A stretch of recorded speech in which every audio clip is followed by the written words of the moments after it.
racing, and Sunday began splendidly for all. The Z-Man with Hernandez grabbed the lead. Harry had to work hard on that 5 out of the gate to get the lead, and by golly, they got it. Mo Moore cruises up to the inside, and those two race out. And they're a length and a half clear from the gray lead off, getting a wonderful trip. After that, we have Shua Funga P. That's in fourth, about 5 lengths from the lead to the inside of Boston Wally. And then it's Pathetic with Francisco Garcia beginning to advance wide, but about 9 lengths from the speed. Hernandez shakes up the Z-Man, and the Z-Man is now encountered by Lead Off, and Lead Off's looking to hit a home run. Mo Moore conspicuously back in third at 6-5, and then we come to Pathetic, still closing ground at the top of the stretch. It's Lead Off, who has been seeded, and regaining the lead is the Z-Man, and the Z-Man fends the challenge of Lead Off and runs away. The Z-Man is the A-topic in race number 1, and the Z-Man and Double H 3. Lead Off, Mo Moore third.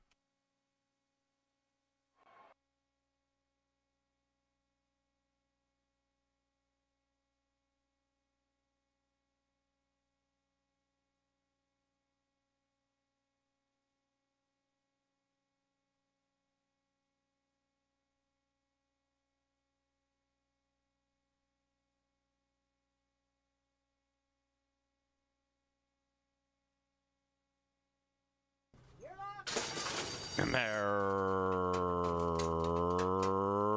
racing all out smoothly. 5 of the 6 vie. The one not keeping up early is Braska. Zeke Lara asking that 5 for run, about 6 out of it now. 3 across the track with 4.5 furlongs to go. Super Fortune between them. Twilight Liaison to the inside and outside of that Bold Minister. The rider and trainer looking to sweep the dub. Warning Label attempting to win 2 in a row here from Hot Springs. 5 out of it. Kelsey's beginning to push on this one and is joined by the stablemate Braska. Now back in last is Golden Star Rock. Golden Star Rock at 7-5, conspicuously last and 10 lengths from the lead. They have a quarter of a mile to go. Bold Minister an inch. Super Fortune fights on to the inside. Then it's Warning Label, Braska, Twilight Liaison, and Golden Star Rock closing from behind, but so far out of it. And up goes Bold Minister, and Bold Minister spurts clear. It's Bold Minister preaching in the winner's circle. It's a double sweep for the trainer and jockey.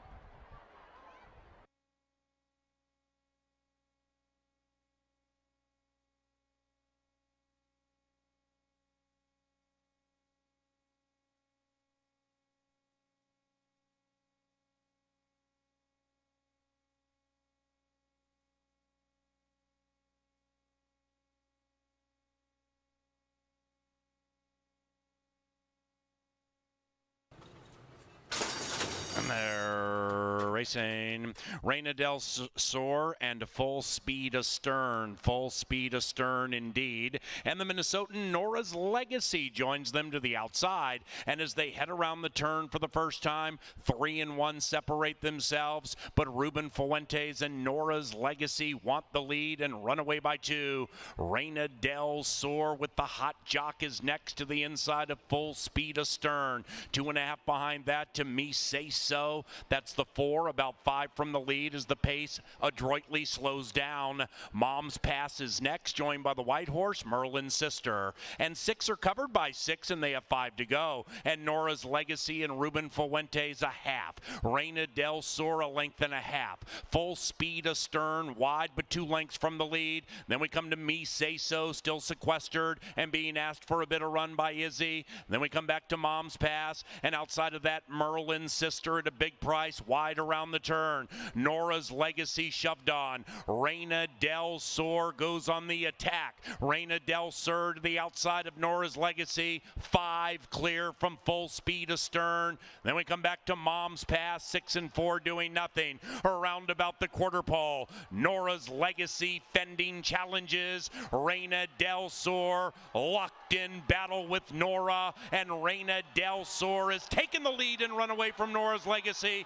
Mom's False Pass is looking to pass Nora's Legacy, and then it's full speed astern. Reina del Sur waiting around for everybody, but nobody's catching, and that's 3 in a row for jockey Harry Hernandez. 1-3-5 in race 3.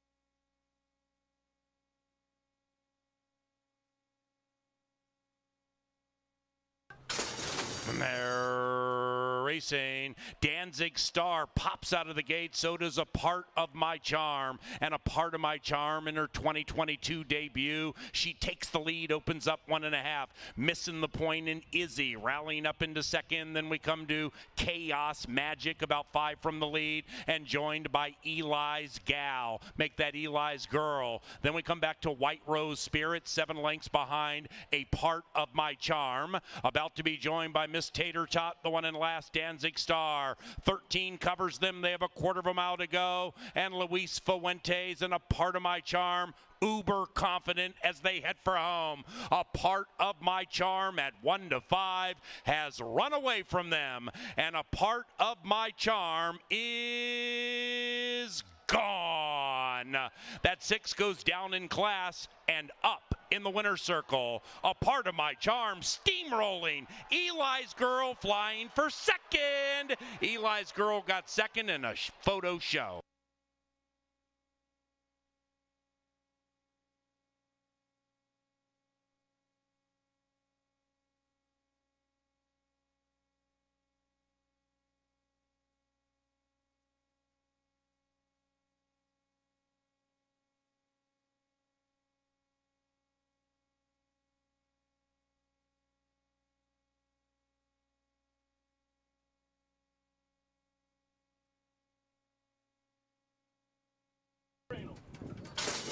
And they're racing. Direct Action in the turf debut flashes speed at 25-1 and is joined in kind by Bubba Bob off the layoff, and Bubba Bob wins the run to the wire for the first time. Right behind them is Mystifier to the outside of Long Shot, Talon and Tricks. Loring Park gave them problems in the gate but has settled down and now is 7 from the front. And Direct Action and Laura open up by 3. Direct Action in the turf debut with a 2-length lead, slowing down on the lead. After that, we come to Gabriel's Legend beginning to advance, 5-6 lengths out of it, and Gabriel's Legend is to the inside of the favored Ben's Malice, and Ben's Malice is pulling the rider right up to a joint 4th, 5 lengths from the lead, and 5 clear from Outrun 'em. Outrun 'em is to the outside of Loring Park. The gray horse is Hold the Spice, and the one on the inside is Try Spot. And they're covered by 9. Direct Action being handled nicely with a puncher's chance. Outside of that is Buddha Bob. Make that Bubba Bob. Bubba Bob watching Direct Action kick clear by 2. Ben's Malice 3 wide. Talon and Tricks threatening to run a nice one just behind the fellow Long Shot. And after that we have Loring Park. And on the far outside, Gabriel's Legend. Here comes Ben to cause some malice. And Ben's Malice, Talon and Tricks. Inside, Bubba Bob kicks. Behind them is Hold the Spice. Ben's Malice too good. Ben's Malice at 4-5. Ben's Malice prevails. 6-10-2 in a race 5.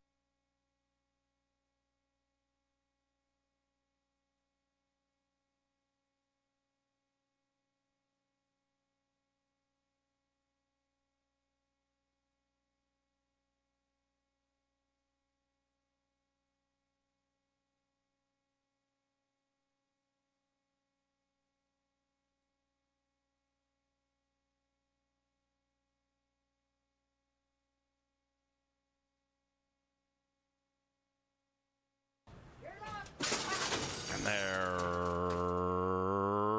racing. Spirit Mission on a speed-laden mission at 12-1 on the inside. And number one as they corner for the first time. It's Spirit Mission leading it from Side Street Dave, who's close handy. And that one's to the outside of Most Satisfactory. And the favorite now claims second. The white horse to the inside is the 10-year-old veteran Chicory Blue. About 3 lengths behind that to fellow gray Yak. And Yak's to the inside of Unbroken Song. And the one at the rear is Andreas. 9 covers them up the barn side on a beautiful Sunday in Shakopee. Spirit Mission a half. Most Satisfactory, the heavy favorite, badgered by Side Street Dave. And we now have 3 in a line with 3.5 furlongs to go. Spirit Mission comes under a ride. Chicory Blue 3 lengths in arrears and about 3.5, 4 clear from Unbroken Song. Then we come to Andreas, and now back at the rear is Yak, 10 lengths from the front. And up top, Most Satisfactory on that massive glass drop trying to put him away. Spirit Mission is doing the moonwalk. Outside of that is Side Street Dave. Then it's Chicory Blue and Andreas. And Most Satisfactory opens up by 2.5 lengths. Make it 3, trying to provide the rider with 4 victories through 6 races. Most Satisfactory by 5. Chicory Blue, Side Street Dave, Spirit Mission, and Yak from the back of the pack is closing fast, but not fast enough to catch Most Satisfactory. Harry Hernandez, 4 wins.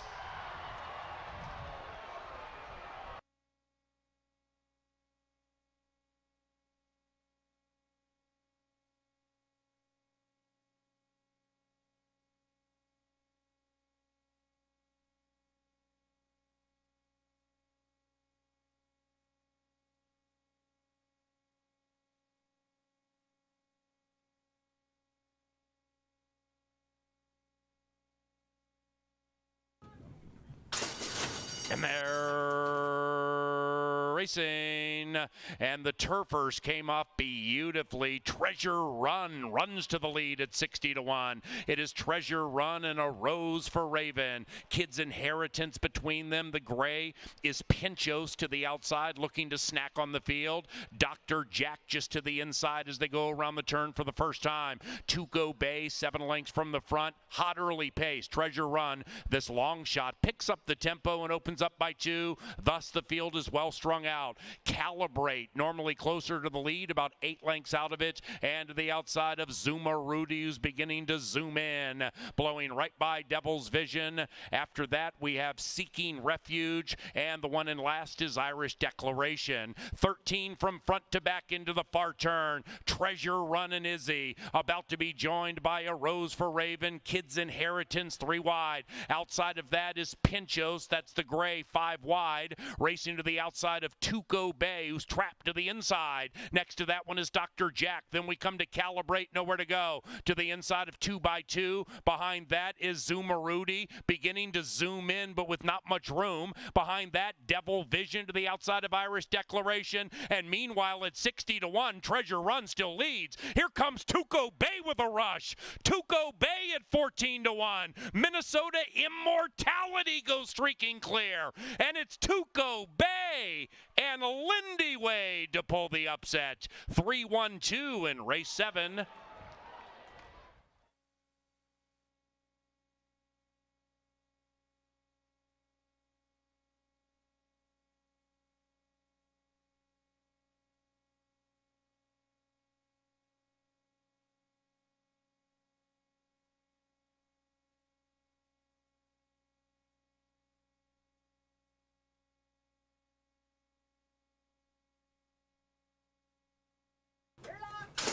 And they're racing.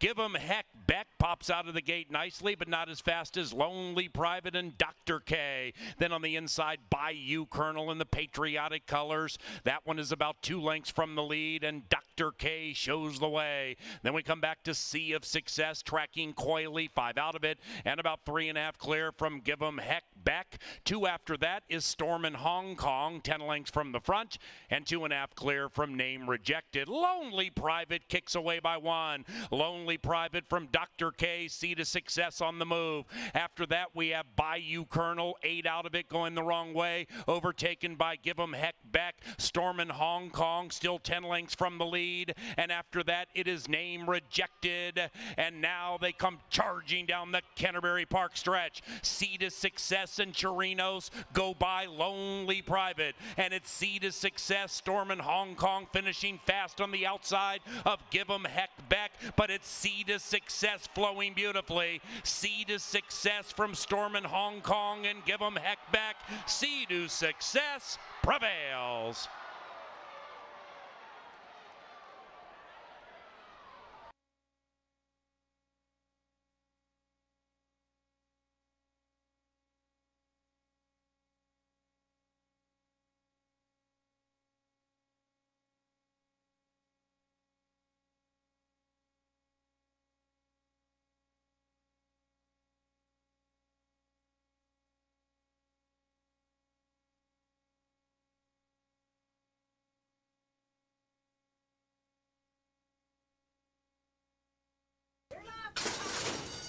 And they're off. First horse out of the gate is Next Journey, but on the inside, as expected, Carlo Lopez and St. Charles are set to dictate terms. In between horses is Pure Rocket, then it's the Green Crusader. 2 lengths back to Lockmore, and at the back of the pack is the favorite Chrome King. Past the judges into that first turn they go, and Carlo Lopez trying to steal away into the Shakopee Sun, leading at 6-1 with St. Charles. It's 2 lengths. Next Journey poised to pounce with the Hot Jock, but content to wait for now. Then it's the Green Crusader in that Lothenbach jacket, who's got 4 lengths to make up. Pure Rocket hugs the rail with Lindy Wade, 5 lengths back now to Chrome King on the outside of Lockmore. They went 23-2 for the opening quarter mile, and St. Charles is still there and doing it comfortably and leading it now by just a measured length. Next Journey and Harry Hernandez carving into that lead. The Green Crusaders going for an early run on the outside, and Pure Rocket is saving ground inside. Then we come back to Lockmore, and the favorite Chrome King's got work to do. 46-3 to the half mile they go, and St. Charles is under pressure, and the Green Crusader is providing that pressure, putting the Lothenbach jacket in front at the top of the Canterbury stretch, and the Green Crusader shades and passes St. Charles, who battles back on the inside. Next Journey's trying to catch those 2 on the outside. Still the Green Crusader. St. Charles all heart in between Next Journey and the Hot Jock. Harry Hernandez trying to hold this one off. Lockmore's coming to get him outside the Green Crusader. The Green Crusader re-rallies and gets the job done. Oh, what a horse race.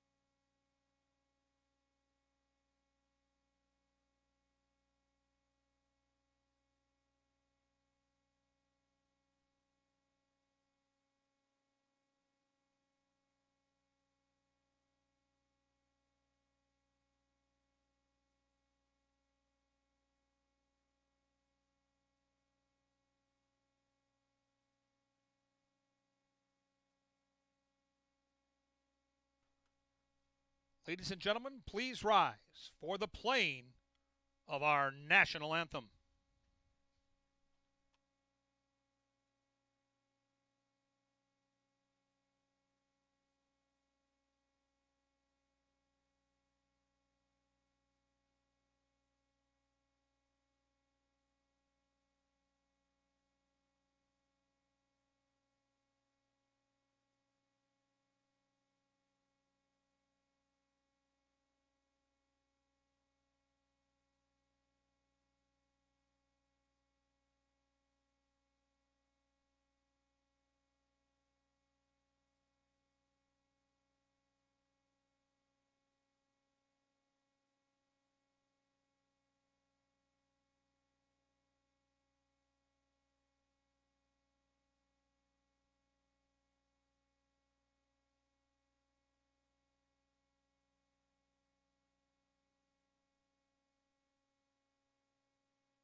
Good afternoon, ladies and gentlemen, and welcome to racing from beautiful Canterbury Park in Shakopee, Minnesota, where the main track is fast and the turf course is...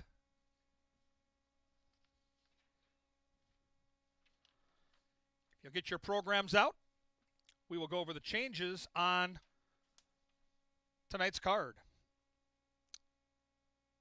Races 1, 2, and 3 are free of changes. Moving on to race number 4. Scratch number 4, Lookin' So Lucky, and number 7, Jewel Azul. Race 4, take out the 4 and the 7. Race 5 is clean. A jockey change in race number 6. In race 6, on number 3, temporarily, make the jockey Carlo Lopez. Carlo Lopez picks up the mount on number 3 in race 6. Race 7, scratch number 4, Master Guns. Race 7, scratch 4. Race 8. In race 8, first of 3 quarter horse races, scratch number 4, Silver's Border Queen. In race 8, scratch number 4. The 9th and 10th are quarter horse stakes races, and one change. It happens in race number 9. In race 9, scratch number 3, She's a Tough Soldier. Race 9, take out the 3. Up next today at the races as we take a look at the entire card with Jeff Madej and analyst Angela Herman. Today at the races coming up and coming at you next.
Hey everybody, welcome to Canterbury Park. I'm Jeff Madej. I'm joined by Angela Herman, and this is Today at the Races live from the Dark Star press box. On behalf of today's announcer, Kevin Gorg, we welcome you in. So come on in and join us. We've got a great race card. But I mentioned the Dark Star press box, and it has special meaning today because 10 years ago on this day, the Dark Man, Dark Star, passed away unexpectedly. And, he had a lot of influence on all of us on this staff here. In one way, he either inspired us, he encouraged us, he helped a lot of us along back all the way back into the 80s when the track first opened, and he was involved in the Canterbury Report replay show. Back, kids, when there was only television, there was no internet, and you had to tune in to watch the replays. You couldn't look at them on your phone or find race results. But the Dark Man, he did have influence. There's still things that John Mickelson does today that were probably kicked off by Dark Star. He allowed people to have fun while doing a serious job, and I know that he influenced Angela as well. And John Mickelson, who'd worked with Dark for nearly 3 decades, put together a great video. Let's take a look at that right now.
Hard not to get a little misty-eyed looking back at all of that.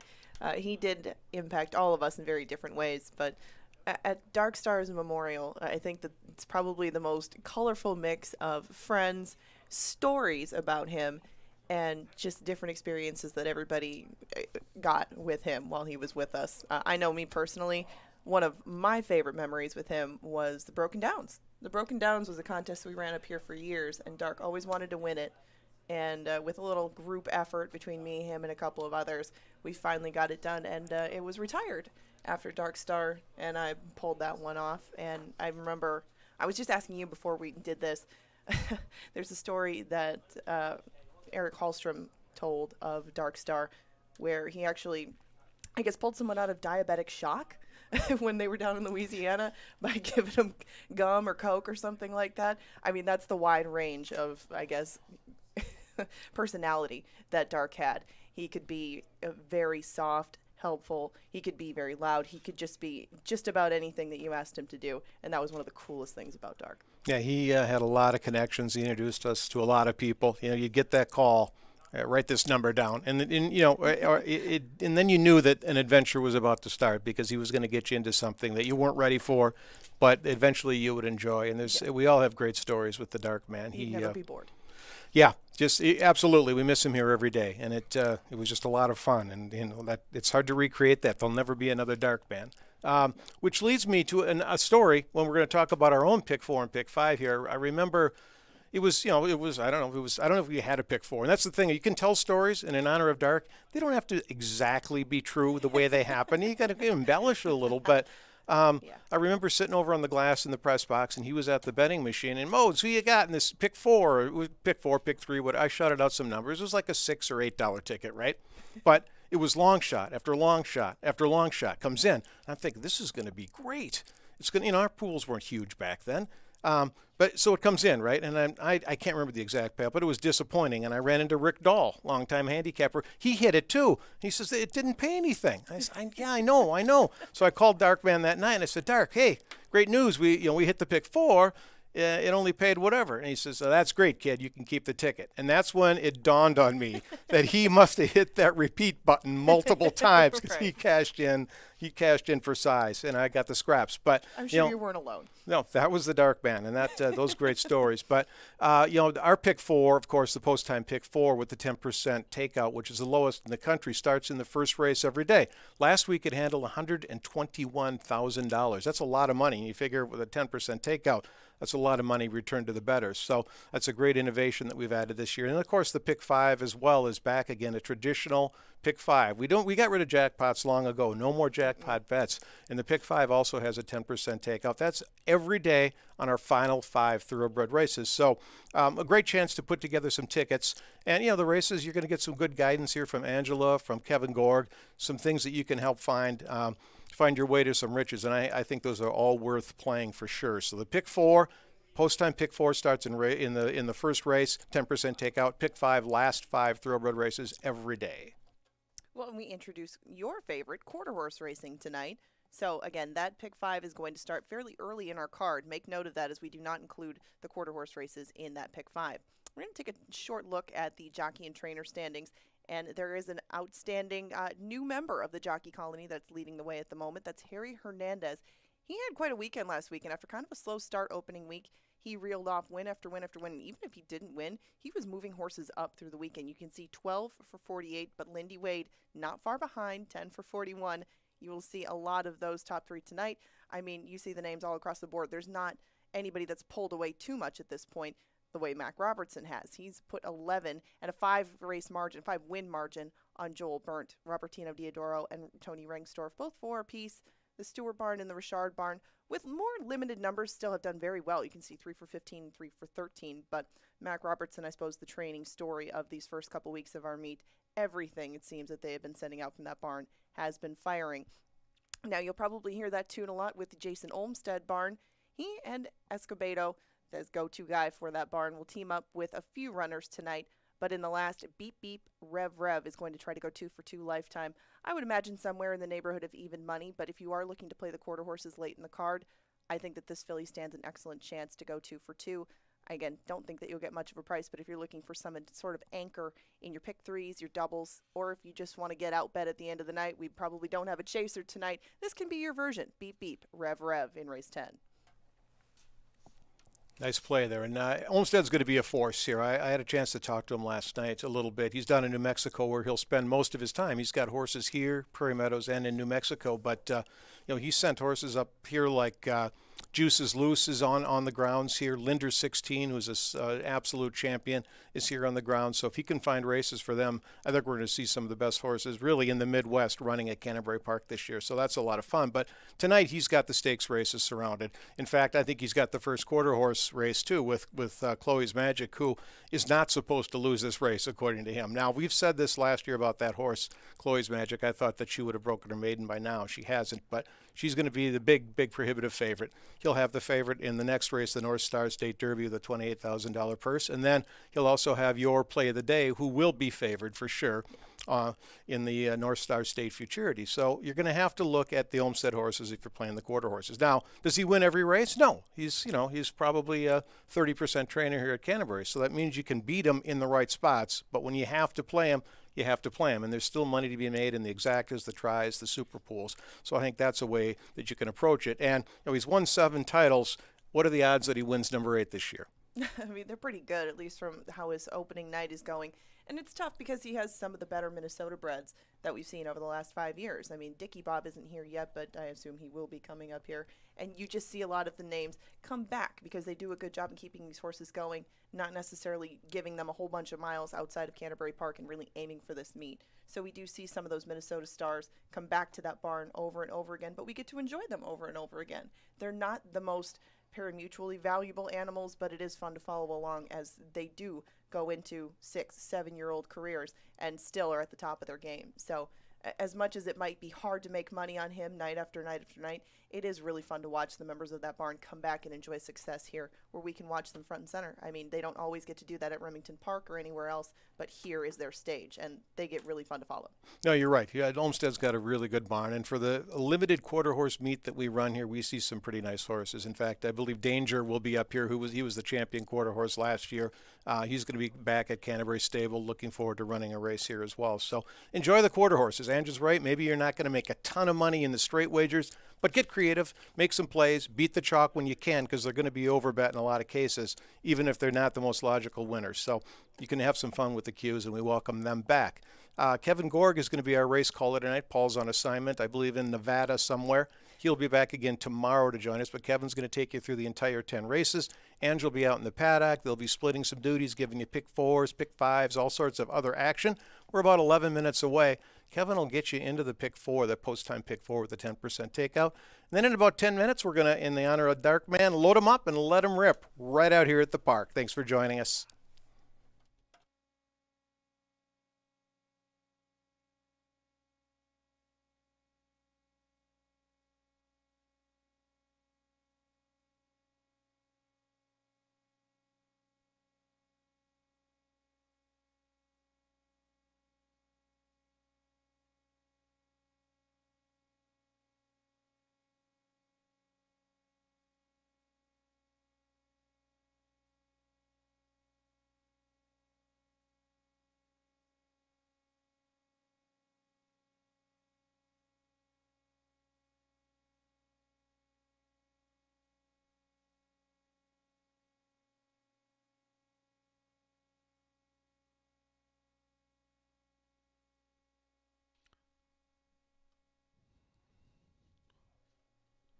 We're back in the paddock with 10 minutes to post until race number 1. Kevin and I are going to take you through this leading into the post-time pick 4 ticket that Kevin's put together. We disagree in the first race, but we're going to go one by one through the state bred and maiden claimer. They'll go 6 furlongs in here, and Sir Barnabas leads off the lineup. Sir Barnabas is going to be making his 3rd start this year. Looks to hit the board for the first time, but he does have some seasoning on the rest of his competition in here. Showed speed at Fawner and broke slow last time. If he and Kelsey Hart can break a little bit more sharp this time, they should have a say in this from start to finish. 2 horses fly with class. You get Jermaine Bridgemahan. That's going to be a good thing all season. Keep an eye on that jockey. I think he's going to win a bunch of races here. Horse hasn't raced since September. Takes a much-needed drop in class. Has been facing a better level of horses. Has been bumped at the start in the last couple. Maybe right off the blocks, this horse can fire with Jermaine in the saddle. Certainly worth a flyer at 11-1. Kevin, you took Mark of Valor on top, and I took him second. Tell us why you like Mark of Valor to break the maiden today. Well, it's a maiden special weight drop into maiden claiming. That was Dark Star's favorite angle, so I'm going to go with that today. And I like his early speed. If you go back 2 starts at Tampa, 22 flat for the opening quarter mile, he was out there on the pace. Valerie Lund has this horse up on his toes. I think he's ready to go all the way on the front end. Slim Chance, number 4, is going to start off for the first time as a 5-year-old. Not much speed in this corner, and they take the blinkers off, too. Slim Chance might be the trailer going into the turn. But if things get hot and heavy up front, Slim Chance, 11-1, can pass some horses. Managed a 3rd a couple of years ago, but that was going a mile. I thought maybe a little more distance would suit this one in the future. Don't see a lot of 7-year-old maidens with 2 career starts, but that's what you get here with Blazin' Bluff. Luis Valenzuela gets the call. Raced here opening week. Ran a pretty good race. A sneaky good 4th against $15,000 maiden claimers. Cut in half for 75 and an obvious contender. The last one out of the paddock on screen right now at 2-1 is my top choice Option. He is making his first start as a 4-year-old, but did show good speed to start things off last fall here. Things fell off a little bit. Obviously, they've regrouped and the works look like Option might be a brand new horse coming in with the waiver tag. He is not in for the $7,500 tag. That's what led me to him and a few others, as you can see on the board. We are now 8 minutes away from the post-time pick 4. 10% the takeout on that early pick 4. Kevin's going to take you through it momentarily, and they will be on the track shortly to kick off our Wednesday card.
Onto the track they roll for race number 1 on this Wednesday night at Canterbury Park. In the first, we have Win Place Show, $1 exacta, 50-cent trifecta, 10-cent superfecta, a $1 daily double, a 50-cent rolling pick 3, and a 10% takeout only. Lowest in the industry, 10% takeout. Post-time pick 4. The post-time pick 4 here starts in race number 1. We'll take you through a ticket here momentarily. Stay tuned.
Post-time pick 4 time here at Canterbury Park. I've got a ticket together for the fans with, I think, a minimal investment of $24. A ticket that could pay at least a few $100s here. And I like the sequence. I think there's some depth to the sequence. Here in race number 1, I do think it's a 2-horse race. The 2 horses that Angela and I talked about in the paddock preview both make a ton of sense to me. I respect the 5, but at age 7, I'm going to need to see this one. I thought the 6 looked great warming up. I think the 3 with the early speed should be loose on the front end if things play out the way I believe they do on paper. So just 3 and 6 here in the first for me. A little depth in race number 2 with my picks 1, 2, 4, and 5. I respect the 2 inside horses who likely go favored. I think both the 4 and the 5 have an upset chance, including Troy Bethke's 5, Stillwater Brown, who should have enough early speed to be out there on the front, maybe dictating terms. So I go 1, 2, 4, and 5 in race number 2. In the third, again, I thought it was a race where I don't see a big favorite on paper. I see a lot of balance in the wagering. So I'm going to go with the 1, Flash Flood. I also like the 5, Stone Arch Bridge, who's my top pick in the race for Gary Shearer. And don't sleep on Moonshine Moxie. It's going to be near 5-1 for the Silva gang. And I think Moonshine Moxie might get a great stalking trip on the outside there. So 1, 5, and 6 for me. Hopefully we're alive into the fourth because I love the race. It's a big turf race. Good size field. And I'm going to use one of the favorites and an upsetter. I'm going to use the number 1 horse, Let's Skedaddle, from the inside for Joel Burnt. Never worse than second on the Canterbury turf. The advantageous inside post for the Lothenbachs. But I really think the 3, Hoity Toity, is sneaky in this spot. I've talked about Tampa shippers on the turf for a long time. they make an awful lot of sense. That horse will be 6 or 7 to 1. So 1 and 3 in the final leg of the post time pick 4. It's a $24 ticket. You've got time to get your bets in right now. We've still got 2 minutes to post the post time pick 4. And do make a note, fans, with the quarter horses on the back end of the night, our pick 5, which has been huge this year with another 10% takeout, starts in race number 3. So start building those tickets right now as well as they approach the gate for race 1.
Welcome to Canterbury Park for $5 night. Throughout tonight's races, you can enjoy a $5 16-ounce domestic beer and a $5 Bavarian pretzel. Also, every Wednesday, admission is just $5, so join us out here at Canterbury on these Wednesdays. Canterbury Park would like to welcome the following groups joining us tonight: GM Financial, AmeriCredit, American Family Insurance, and the HBPA meeting. Thank you for choosing Canterbury. Canterbury Park is the perfect destination for groups. Learn more about it by heading to our website at canterburypark.com. Event planning, party spaces. If you want to have a team meeting, this is the place to do it. We'd also want to thank our sponsors for supporting our 2022 live racing season. They include Atomic Data, Appalatos, Bud Light Seltzer, Cutwater, JTR Roofing, Pepsi, Mystic Lake, Think Minnesota Realty, Minnesota Lottery, Loeffler, Greystone Quick Trip, and Continental Diamond. Post-time pick 4 about ready to load up as the horses have reached the starting gate. It is now post time. Post time for race 1 and that post-time pick 4. Nice battle for favoritism as the wagering continues between number 3, Mark of Valor, number 5, Blazing Bluff, and number 6, Option. All just a tick apart, all near 2 to 1.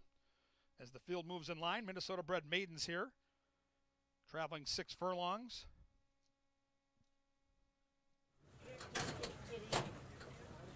A couple more left to load. We'll be set for a start. Load them up, let them rip. Right out here at the park. Yeah. Put a horse back. No, it's back Last out. one in. Heel back. Will be option. There in the gate. You're locked. And they're off. Field came off to a nice dispatch. Option showed speed, but now from in between horses, here comes Mark of Valor. And Mark of Valor and Ruben Fuentes take away that lead and lead by just a neck. Gap of 4 lengths back to Blazing Bluff. Through from the inside comes Sir Barnabas. It's 2 lengths back to Slim Chance. And at the back of the pack is Fly with Class. As they sprint along the backside, and Mark of Valor still leads it. Now opens it up to a 2-length lead. Option is out there trying to keep up with that one on the front end. Blazing Bluff is getting a good stalking trip from 5 lengths off those leaders. Then we come back 4 more to Sir Barnabas, 2 more back to Slim Chance, and nothing yet from Fly with Class as they bank around that far turn. Mark of Valor trying to take them every step of the way on the lead.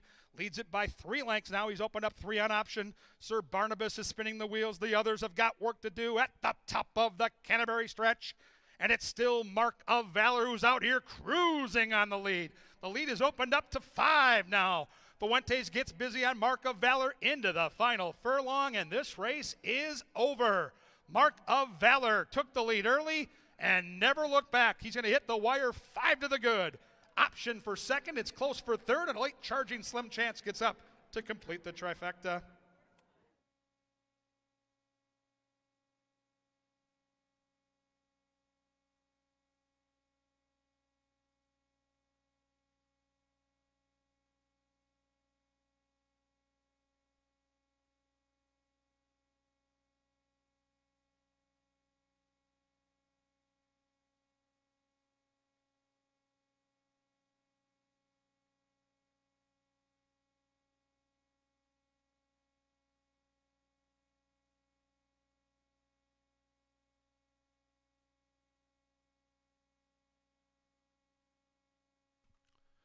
Finishing time, 113.66. 113.66. 3641.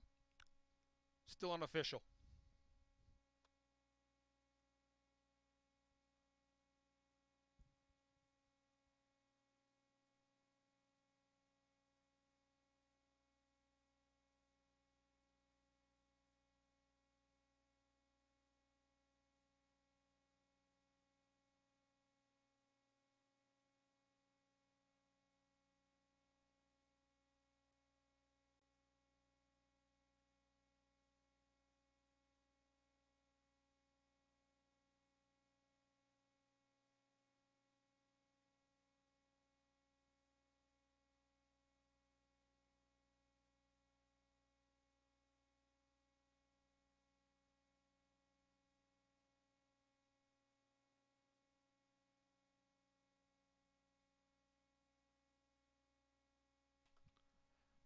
Race 1 official and cashable.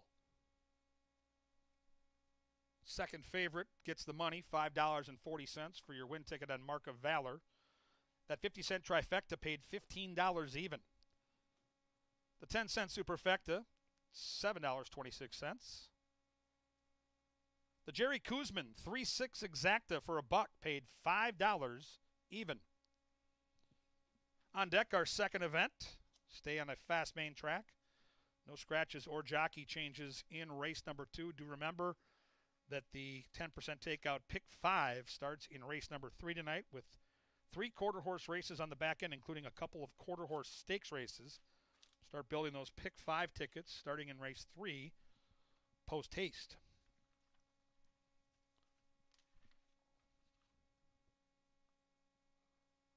Career start number 4 for Mark of Valor.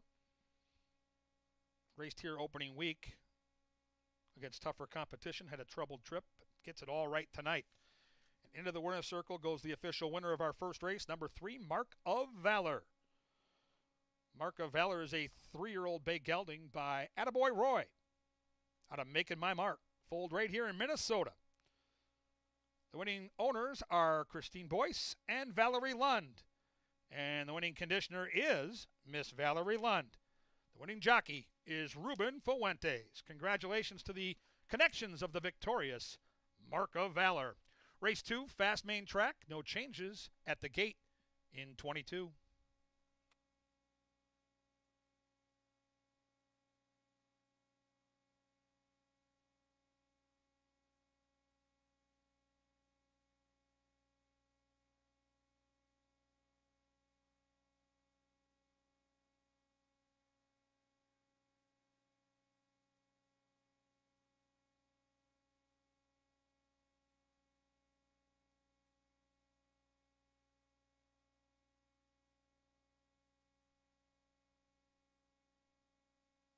You're locked.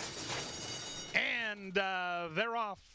Field came off to a nice dispatch. Option showed speed, but now from in between horses, here comes Mark of Valor. And Mark of Valor and Ruben Fuentes take away that lead and lead by just a neck. Gap of 4 lengths back to Blazing Bluff. Through from the inside comes Sir Barnabas. It's 2 lengths back to Slim Chance. And at the back of the pack is Fly with Class. As they sprint along the backside, and Mark of Valor still leads it. Now opens it up to a 2-length lead. Option is out there trying to keep up with that one on the front end. Blazing Bluff is getting a good stalking trip from 5 lengths off those leaders. Then we come back 4 more to Sir Barnabas, 2 more back to Slim Chance, and nothing yet from Fly with Class as they bank around that far turn. Mark of Valor trying to take them every step of the way on the lead. Leads it by 3 lengths now. He's opened up 3 on option. Sir Barnabas is spinning the wheels. The others have got work to do at the top of the Canterbury stretch. And it's still Mark of Valor who's out here cruising on the lead. The lead is opened up to 5 now.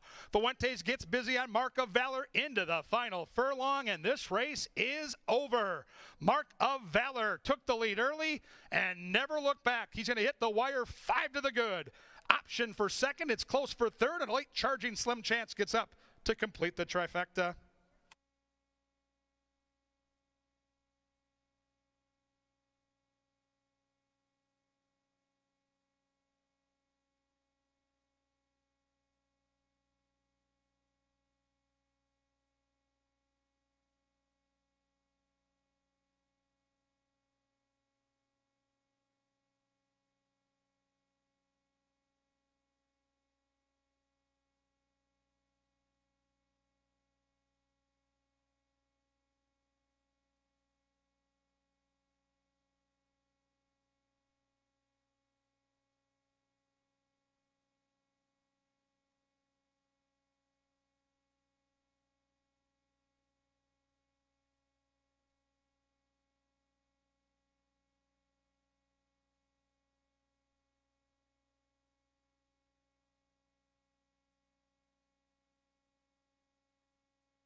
We're outdoors this time for the paddock. A little bit of a delay in action as Warbucks did not want to keep his 2 front feet on the ground. We have more maidens joining us. Minnesota bred variety once again, but a $40,000 tag on all of these. 6.5 furlongs is the distance for race number 2, and we're now 10 minutes from post. Your 4 to 5 favorite is a first timer. We're going to start on the inside with rambunctious Warbucks, though. He'll make his 2nd start of the year. This will be his first time for a tag, and he was working very well into that for seasonal debut. That was his first start at 4. He looks more settled now that they actually have the saddle on. Warbucks is going to get back to 6.5 furlongs, too. That was the side of 2 of his races last year. He didn't show much speed in either one, but showed a lot more on May 19th when he returned as a 4-year-old. We'll find out what he has to bring from the rail, as that might force his hand a little bit, the inside post, but Warbucks is being bet at 7-2. Bootleg and Posse is going to make his first start for Tony Rengstorff. He's changed hands a lot through a 4-race career, but Bootleg and Posse is probably one that will appreciate the 6.5 furlong distance more than most. 7-2 is the price that you're going to get on him. Very square for the horse that I took in 2nd, and at least you know what you're getting with Bootleg and Posse. There is some tactical speed here. The horse can put himself close to the pace or back off it if need be, but Bootleg and Posse should probably be not too far back at any point during this one. Found Jordan is going to be one of the first-time starters in this group.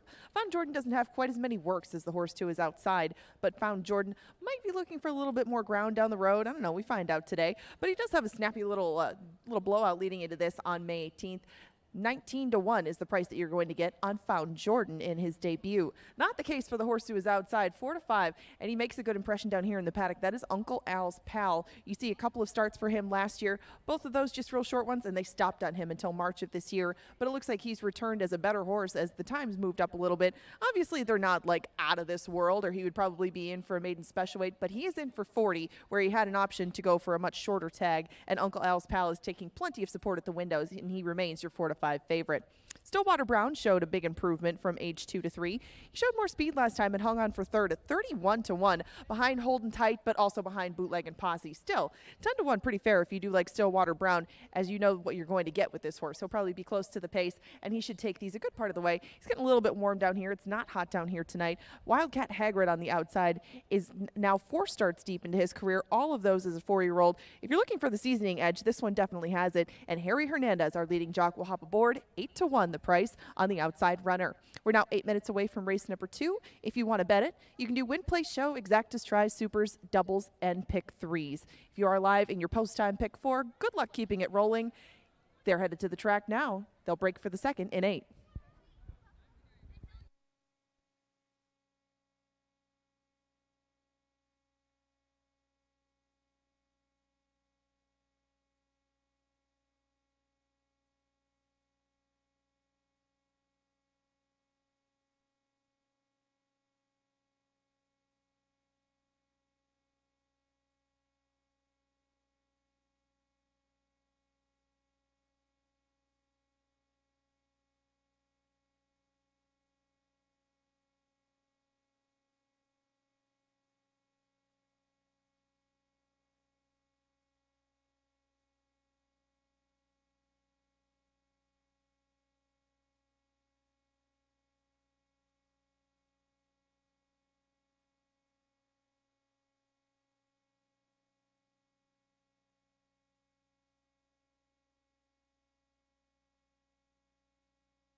We're 6 minutes to post for this $40,000 maiden claimer.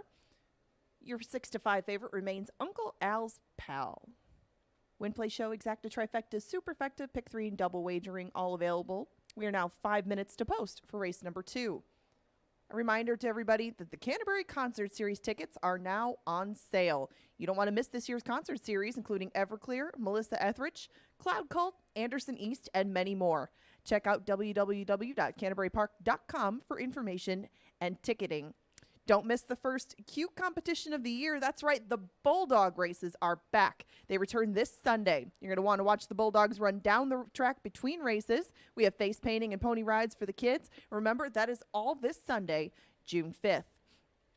If you want to upgrade your racing experience, you might want to take a look at Taste of Canterbury. These events provide our guests with tasty food and sweeter memories to go along with their race day. Get a taste of Bourbon Whiskey Smokehouse on July 9th and a taco and tequila experience on July 30th. If you want more information about Taste of Canterbury or to buy tickets, visit our website at canterburypark.com. We also have Seltzer Fest coming up on June 11th, and that's Belmont Day. It's a good combination. It's Belmont Steaks and the Seltzer Fest with over 100 variations of spiked seltzer. Come and join us on June 11th. That is Saturday, the Belmont Steaks Day, June 11th. Those are some of our events coming up. Visit the website for more information. We're now 4 minutes to post for race number 2.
And the horses are approaching the starting gate.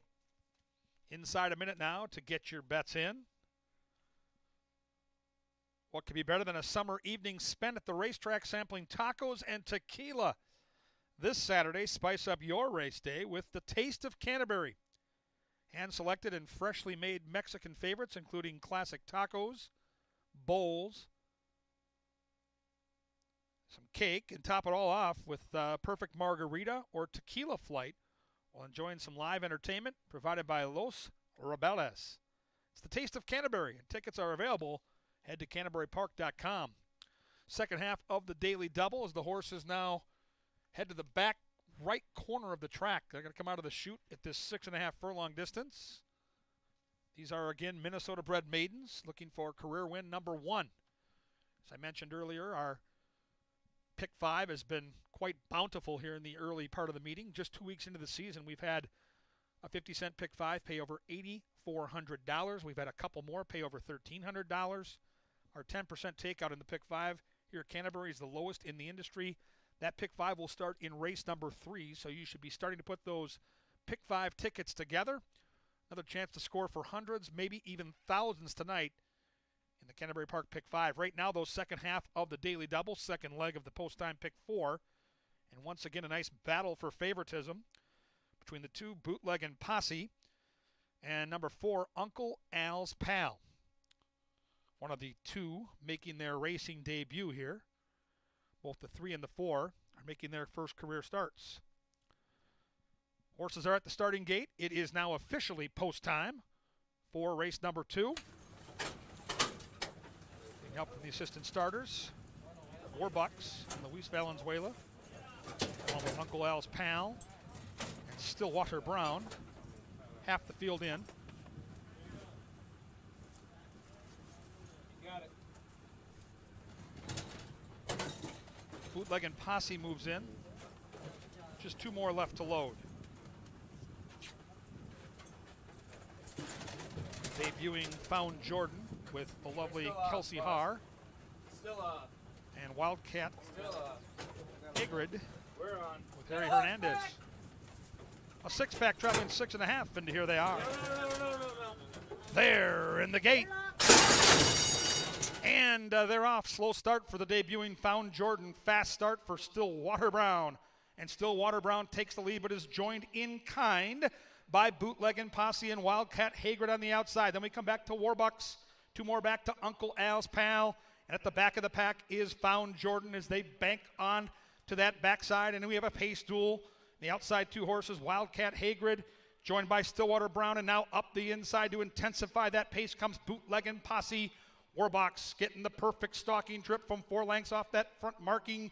Then we come back to Uncle Al's Pal, and Found Jordan starting to pick up momentum after that slow start. Into the far turn they go. Bootleg and Posse.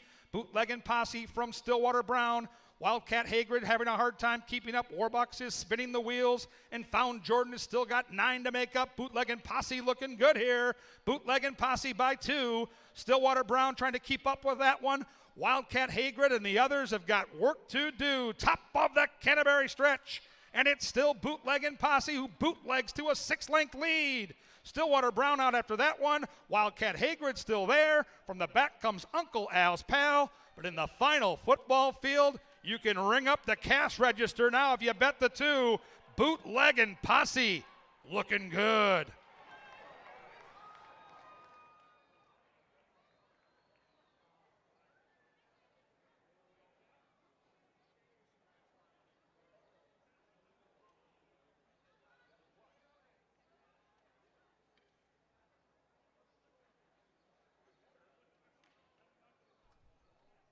$118.92. 118.92.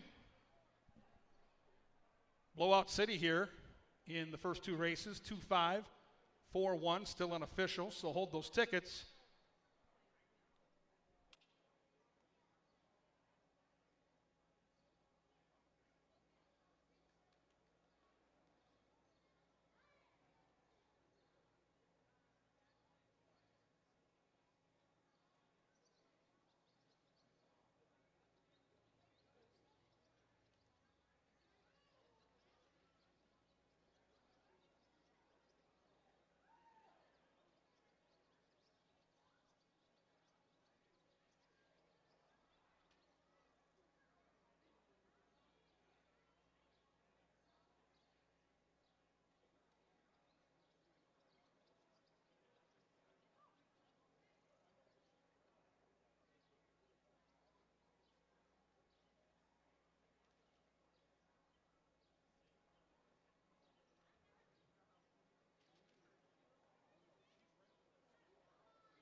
Race number 2, Official and Cashable.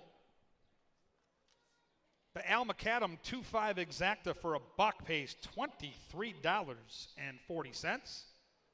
$5.60 to win on Bootleg and Posse. 10-cent Superfecta pays $13.71. That early double, Dan Gladden style, 3 and 2, $9.30 for a buck. Win number 1 of the Canterbury meeting for Zeke Lara. Congratulations to that jockey. Heady ride here in race number 2.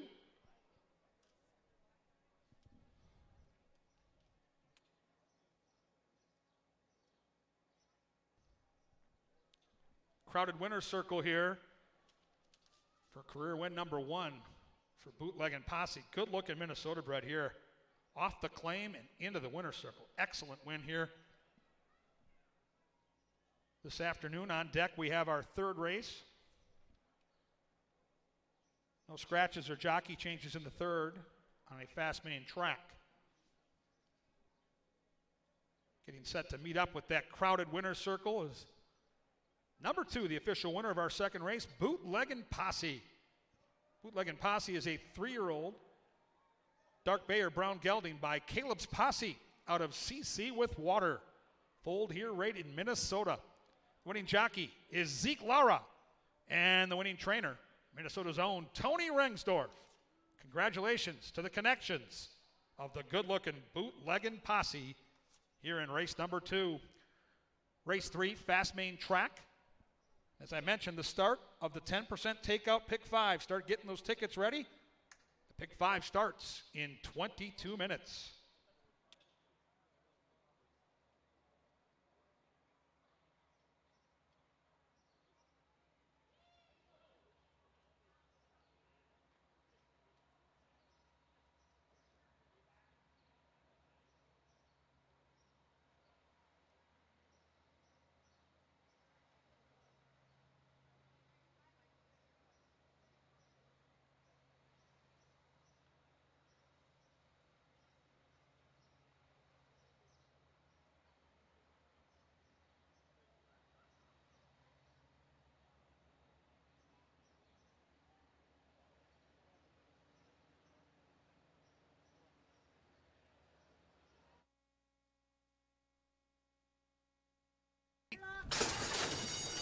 And they're off. Slow start for the debuting Found Jordan. Fast start for Stillwater Brown.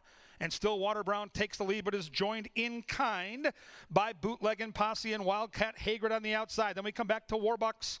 2 more back to Uncle Al's Pal. And at the back of the pack is Found Jordan as they bank on to that backside. And then we have a pace duel. The outside 2 horses, Wildcat Hagrid, joined by Stillwater Brown. And now up the inside to intensify that pace comes Bootleg and Posse. Warbox getting the perfect stalking trip from 4 lengths off that front marking. And then we come back to Uncle Al's Pal, and Found Jordan starting to pick up momentum after that slow start. Into the far turn they go. Bootleg and Posse. Bootleg and Posse from Stillwater Brown. Wildcat Hagrid having a hard time keeping up. Warbox is spinning the wheels, and Found Jordan has still got 9 to make up. Bootleg and Posse looking good here. Bootleg and Posse by 2. Stillwater Brown trying to keep up with that one. Wildcat Hagrid and the others have got work to do. Top of the Canterbury stretch, and it's still Bootleg and Posse who bootlegs to a 6-length lead. Stillwater Brown out after that one. Wildcat Hagrid still there. From the back comes Uncle Al's Pal, but in the final football field, you can ring up the cash register now if you bet the 2. Bootleg and Posse looking good.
couple of maidens down, and now we'll keep the state bred part of it, and we'll go 6.5 again. But these have won before, and they're seeking win number 2. We bring girls out for race number 3. We have a field of 6 amassed for you in the 5. Stone Arch Bridge was your favorite at last check. She is slightly at 6-5. A lot of us ended up on Stone Arch Bridge, but we start with the horse on the inside, who is the narrow second choice. For the folks who bred the last winner that we had, Bootlick and Posse, they bring you Flash Flood. Flash Flood is 1 for 17, but she does like Canterbury quite a bit. You can see 6 for 9 in the top 3. A lot of seconds, but she has had some tough trips along the way, that being Flash Flood. Didn't love the rail draw for that reason, as sometimes this filly can find a little bit of trouble, but she does have tactical speed. Maybe this is something to set her up for a mile race down the road, but she hasn't tried 6.5 before. This might be kind of the sweet spot for her, and she makes a nice impression down here in the paddock. The 2 Mankota Joy right next to her, a little bit on the smaller side, but Mankota Joy is going to make her second start this year. Toss out the first one. She broke well, but that was a different sort of category than this. Those were not 1X allowance horses. These are non-2s for a $25,000 tag. Maybe that'll help her out a little bit. Maybe the extra distance will help. This is another one with some tactical speed to her, and she is the field's long shot at 10-1. Madisonian started things off with a bang last year. Since that time, they've gone a little bit different, but Madisonian comes off that same allowance race that Mankota Joy comes out of. She did beat her in that spot. Honey Bella is a very highly regarded 3-year-old. There were some really tough horses in there. Stone Arch Bridge was as well, though, and that's kind of the hurdle for both the 2 and the 3. Madisonian is 7-1 at the moment. I took her third. You never know when this filly is going to turn in a big race like she did in her debut. We'll find out what she has to bring to the table. She would probably appreciate more pace help up front than she'll get.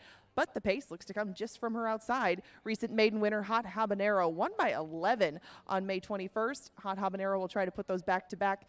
But I don't know what kind of pressure she'll take from the outside with Moonshine Moxie. That's kind of the wild card in here. But Hot Habanero should be clear for at least part of this, and she should be able to take them a good part of the way at 8-1. 6-5 is the price on your current favorite. Stone Arch Bridge, she comes out of that aforementioned allowance where she ran third. It was a very good third at 10-1 too. Stone Arch Bridge had come off the turf course. She had run kind of a dull race at the fairgrounds, and she rebounded nicely. Gary Shearer legs this one up for her second start of the year up here. Her first go at 6.5 furlongs. Same thing goes for the outside runner, Moonshine Moxie, currently on your screen. She's 7-2. She was also in that allowance, but she was 5th, and she was quite a ways back of Stone Arch Bridge. A few of them have to find a way to turn the tables on the favorite. I didn't see it happening. Neither did a lot of us, as you'll see on the grid coming up. We have 8 minutes until race number 3. You'll see a lot of Gorg in your near future. The Power Play and the Pick 5 ticket coming up next.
Horses coming on the track for this evening's third race. Win, Play, Show. $1 exacta, 50-cent trifecta, 10-cent super, $1 double, 50-cent rolling pick 3, And the 10% takeout, 50-cent pick 5 starts right here. The pick 5 at Canterbury has been bountiful. Time to play the pick 5. They'll be at the gate in just 6 minutes.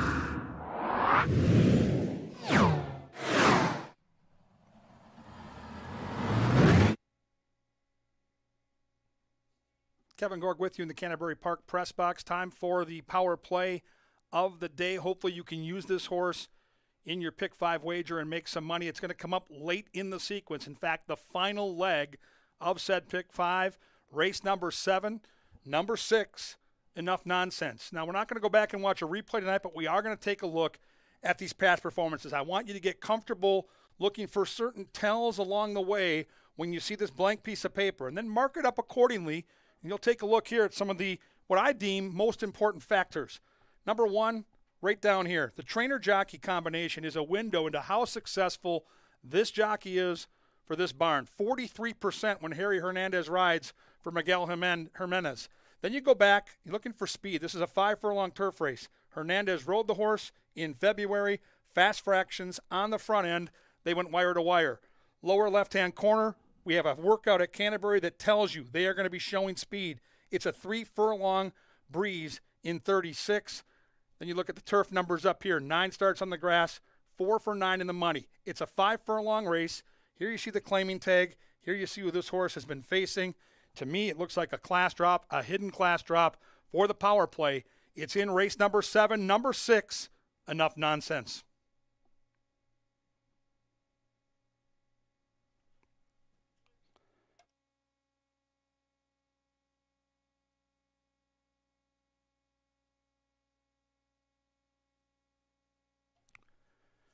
Three minutes to post. Time to take a look at a pick 5 ticket that you can play right now as the horses approach the gate. It's a $36 investment.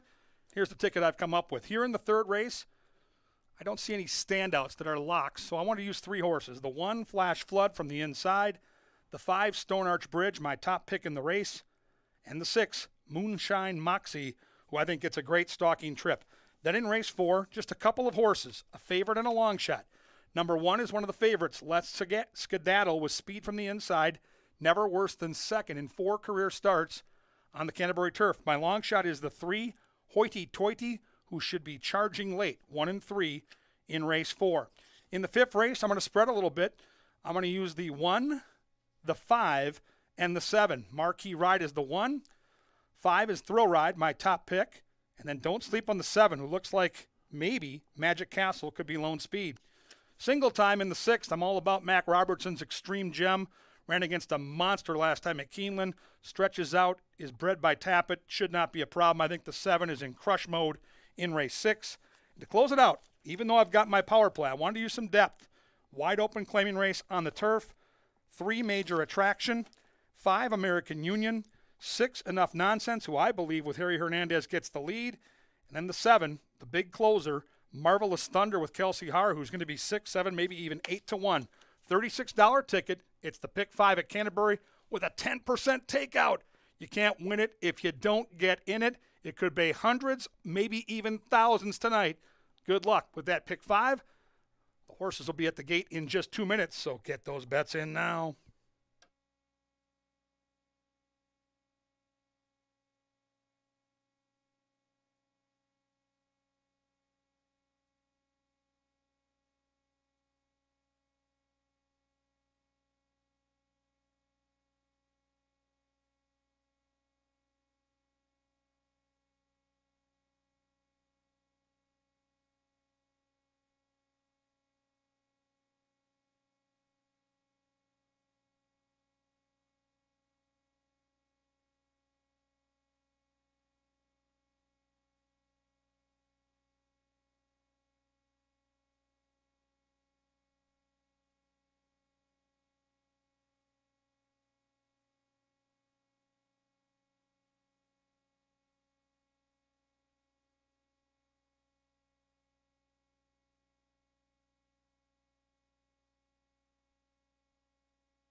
And the horses are approaching the starting gate now as they head down the chute. Inside a minute to race number 3. Inside a minute to the 10% takeout pick 5. 10-race program here in Shakopee. 2 quarter-horse dashes at the tail end. 7 thoroughbred races, 3 with the Qs. And a pick 5 that starts right here with a prohibitive favorite right now on the board. Even money is Stone Arch Bridge. These are fillies and mares bred in Minnesota. They'll be traveling 6.5 furlongs tonight. You see the pick 5 pool approaching $45,000. As I mentioned, last week we had a 50-cent pick 5 pay over $8,400. It's a 10% takeout. It's the lowest in the industry. If you're alive right now and ready to roll, you've got your ticket in. Good luck. It's race 3, and here they are. Moving in. Flash Flood moves to the inside marking, joined by Minn Kota Joy. Hot Habanero, daughter of Hot Body in that pink jacket, joined by Madisonian. Stone Arch Bridge, the favorite, moving in nicely, waiting on Moonshine Moxie. 2 grays here that bookend the field. Got a horse back. Moving in. There in the gate. You're locked. And they're off. Hot Habanero, just like last week, hot on the lead early. On the outside is Moonshine Moxie. Then we come to Stone Arch Bridge, the favorite. Inside comes Flash Flood. In between Minn Kota Joy, and at the back of the pack is Madisonian. Hot Habanero well off the rail and leading it by just a length. Joined by Flash Flood to the inside. The other gray is Moonshine Moxie. And Stone Arch Bridge and Lindy Wade get a perfect tracking position from 2 lengths off an opening quarter mile that goes in 22 and 3. And on the inside, Flash Flood can wait no more, and Flash Flood takes the lead away from Hot Habanero. But Stone Arch Bridge is quickly out after that leader. Moonshine Moxie's watching a good duel there, and Madisonian tries to sneak up the rail. Minn Kota Joy at the tail of the field, 10 lengths from those leaders, is Hot Habanero, shuffles back, and Flash Flood battles on. Flash Flood to the inside, joined by Stone Arch Bridge, and Moonshine Moxie is poised to pounce. They head to the top of the Canterbury stretch. Flash Flood to the inside, Stone Arch Bridge joined by Moonshine Moxie, and we got a good one. Down the stretch they come, inside Flash Flood, in between Stone Arch Bridge, on the outside Moonshine Moxie. The 2 grays decided, and Moonshine Moxie saved her best for last. The grays run 1-2, Moonshine Moxie in front.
.118.89, that finishing time up on the board. 118.89. Moonshine Moxie first. Flash Flood second. Photo down for third. Trifecta closed out by the 5, Stone Arch Bridge. Checking in fourth is Madisonian. Hold 'em all.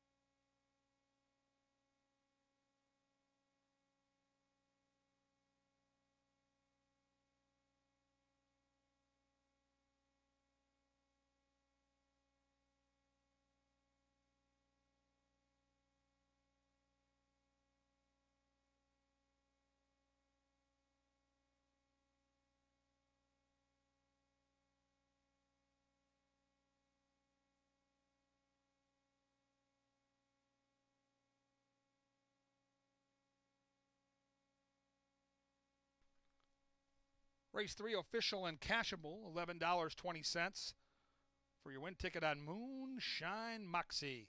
50-cent trifecta paid $14.75. 10-cent super paid $4.91. The double, the Steve Payne 2-6 double for $1 paid $20.20. That early pick 3, 2, and 6 paid $30 for a buck. Into the winner's circle comes the official winner of our third race, number 6, Moonshine Moxie. Moonshine Moxie is a 4-year-old Grayer Roan filly by Skip Shot out of Manhattan Moxie, trained by Miguel Angel Silva, bred by Mr. Silva, and owned by Silva Racing. Thumbs up indeed as jockey Luis Valenzuela guides Moonshine Moxie to the victory. Congratulations to the connections of the 6 here in the third. Race 4, onto the firm turf, scratch number 4 and number 7. With those scratches, no superfecta wagering. Take out the 4 and the 7 in the 4th. Turf racing in 22.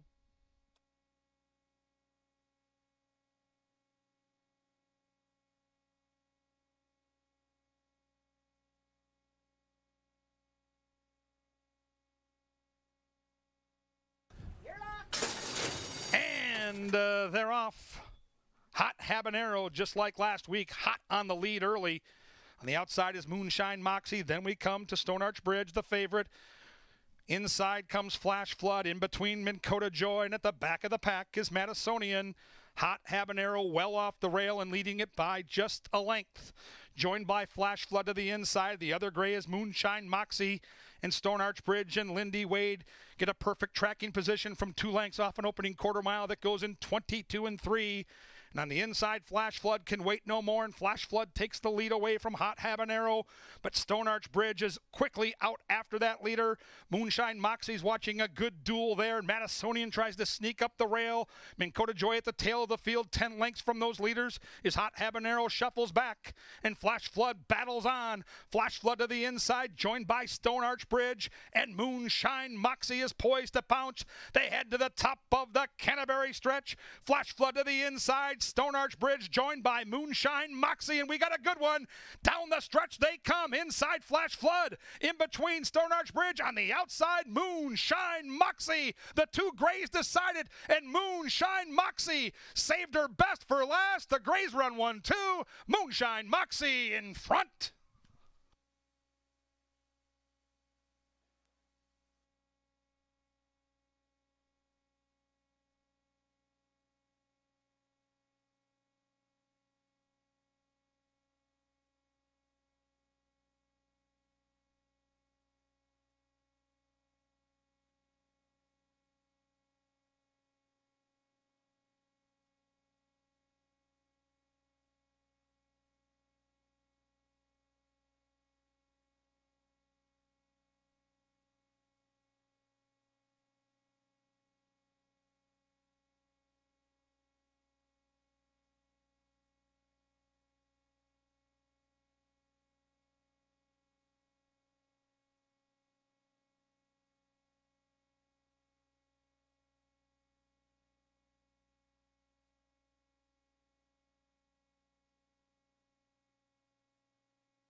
We're back in the studio talking about the angle today, and it comes in one of our first quarter horse races of the season.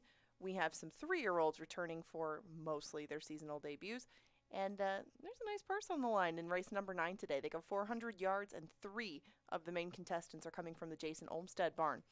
We can take a look at all of them right now. The Rail Runner, Relentless Babe, in her most recent start, of course, ridden by Escobedo. That's the go-to rider for the Olmsted barn. Same thing goes for number 6, Relentless Courage. Now we're going to watch a replay of these two as they have faced off a number of times in the past, and the outside horses often got the measure of the inside. You see Relentless Babe and Relentless Courage in the Minnesota Quarter Horse Futurity last year on Minnesota Festival of Champions Day. Take a look at those two as they break from the gate. Here they go. The Futurity, obviously a better indication of 2-year-old form than how they'll perform today. But as we said, Relentless Courage has got the better of Relentless Babe in their meetings in the past. Now, what does that mean for the angle tonight? Well, if Escobedo rides one, Escobedo rides the other, somehow he's ending up on the 3rd member of the trio. That's Relentless Legacy. You can see Relentless Legacy made an excellent debut in May of 2021 at Remington Park. That was a half-length victory. You can see that up on the screen, and then had to take a whole year off. He came back in Oklahoma on May 12th of this year. It was a 5th place finish, but Escobedo was aboard. That's who he's aboard today. That's the angle. We're going to go with Relentless Legacy in race number 9. Follow the rider to the Olmsted winner. Hopefully we come up with a winner in race 9. Now, Kevin and I are going to be teaming up for race number 4, as this is the first leg of our late pick 4. Remember, that goes through the thoroughbred races. We have quarter horses in races 8, 9, and 10. And I know that you're a big fan of Let's Skedaddle, Kevin, so tell us why you like her.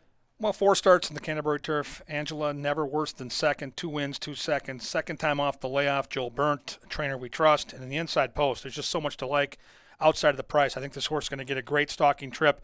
Absolutely, positively the horse to beat in my mind. Yeah, I can't argue with you on that. Cost of Fortune is probably going to be the pace. Kelsey Harr will ride her today. 5-1 the price that you're going to get on this filly, looking to put 3 wins in a row. They were all against her own age group. Now she ventures into older fillies, and she'll go to the turf course for the first time since last August. Kind of hard to gauge one's ability when you go from a Saratoga sprint to a 2-turn race here, but Cost of Fortune has run well enough in her most recent 2 to make some noise on the front end. I think she'll take them a long way on the front today. Here's the closer, Hoity Toity. We both like this horse, but you've got the horse on top, so take it away. Hoity Toity is coming off a couple of tough races herself. Those Tampa turf races, especially considering the condition of the turf course at Gulfstream, get even saltier in recent times because people are shipping horses over from Hallandale to Tampa. And Hoity Toity is one who's run very well and held her own in all of those Tampa races. Open 16, some allowance. I mean, no matter where they've put her, she shows up. Lindy Wade and Tony Rengstorff will team up with this filly. They are 3 for 11 on the turf together, and Lindy Wade has been riding excellent on that course thus far, the meet. Fans all in on number 5, If You Want It. Took a bunch of money early, 7 career turf starts, 6 for 7 in the top 3. The red hot jockey is Harry Hernandez, who rode this horse to victory in May in Arizona. He won 4 races here on Sunday, and the 5 is an absolute danger in this race. Good Mongolia took a field a good part of the way on May 20th at Hawthorne. She set pretty soft fractions that day, especially going a mile and a 16th. I know it's the Hawthorne turf course compared to anything else. But Good Mongolia didn't appear to have much of an excuse. She didn't really need it. She didn't run bad. She was 3rd, beaten a couple of lengths, but I can't imagine her getting an easier trip in this spot. And that was just 11 days ago. Good Mongolia, I think, is one that I might watch down the road. Good luck to number 8, Bruce's Girl, a good friend of mine, Jim Fernholtz, part owner, Hazel Farm. They claimed this horse last year. They've been legged up and ready to go. Some good workouts for Mike Beeler, Carlo Lopez in the saddle. And this is, if you're looking for a trifecta or superfecta sleeper, Bruce's Girl's the horse that's going to be rolling late. I think this horse has a big chance to outrun those odds. And Fall Moon kind of runs in the same style as Bruce's Girl. She has no early speed to her. Looks like she got a little bit warm down in the paddock. Like I mentioned earlier, it's not a particularly warm day here. Fall Moon hasn't run since March 18th. She has held her own in races at Tampa, but those were 16 non-3s that she won 2 back. And Fall Moon is going to have her work cut out for her with what doesn't look like an abundance of pace on paper. Those are the selections that you see up on the board. Lots of 1s. 1-3 for me, and that's Hoity Toity. We find out in 9 minutes who's going to come home victorious on the turf in race number 4. We're going to go through the pick 4 shortly.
The call to the post for race number 4. As they head onto the track, onto the firm turf we go. Take out the 4 and the 7. There is superfecta wagering.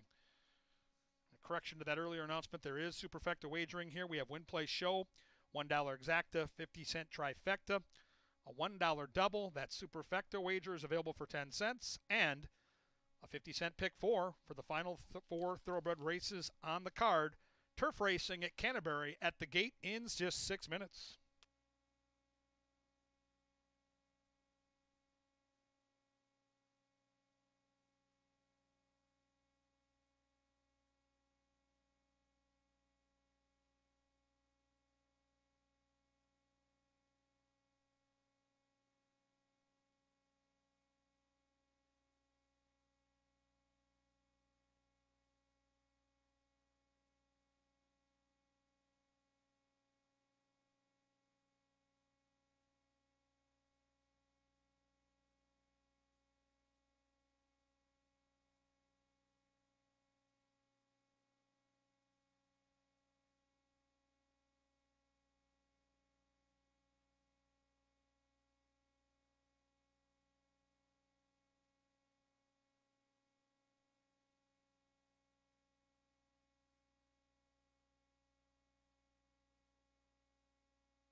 It's pick 4 time in just 5 minutes.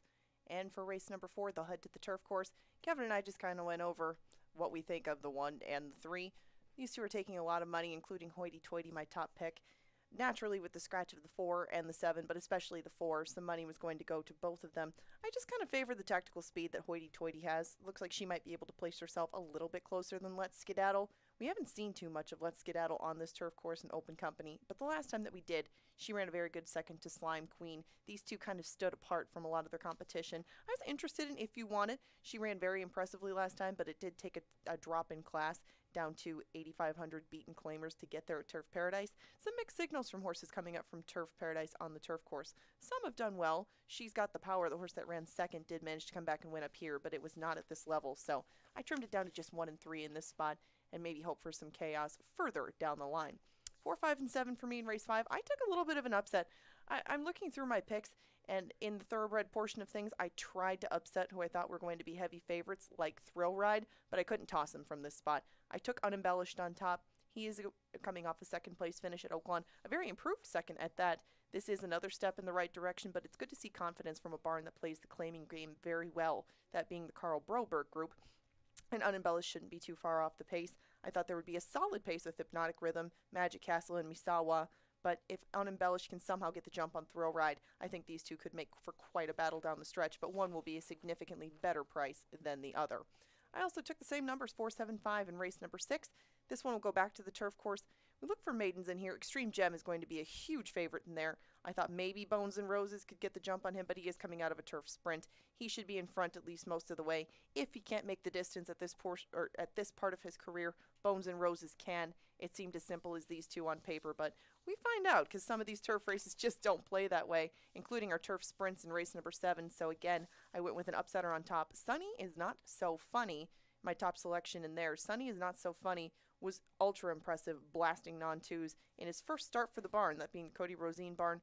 Luis Valenzuela already has a win on the day, and if Sunny is not so funny, who's going to load last, has a scratch to his inside, and won't have, you would think, too much gate trouble from that outside post, might be able to pull the mild upset in there, and if he doesn't, it looks like there's enough speed for major attraction to make a victorious return to the turf for his first time in a very long time.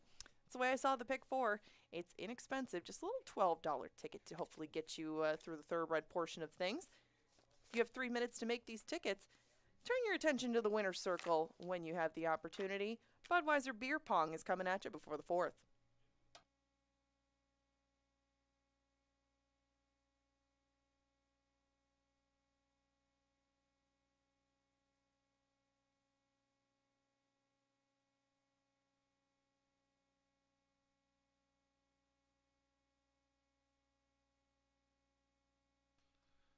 Mel, you ready down there for the beer pong? You guys can take it away with the microphone in the winner's circle and show us how it's done down there, gang.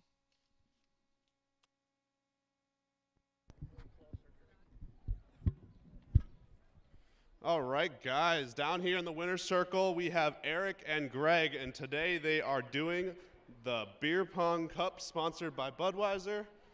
All they got to do is just throw their balls into the cups. The front row gets them a daily double, the middle gets them a shirt, and the back row gets them a hat. All right, first up we got Eric. Go for it. Hey, there we go. All right, next we got Greg. Let's see it, Greg. Oh, don't worry, you're still going home with a free admission pass. Eric is our winner. Congratulations, Eric. Back up to you.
And the horses are going on to the turf course now, so they are officially approaching the gate. Late pick 4 time. You've got about a minute to get those bets in. Some time before they get to the gate here in race 4. Turf racing, don't get shut out.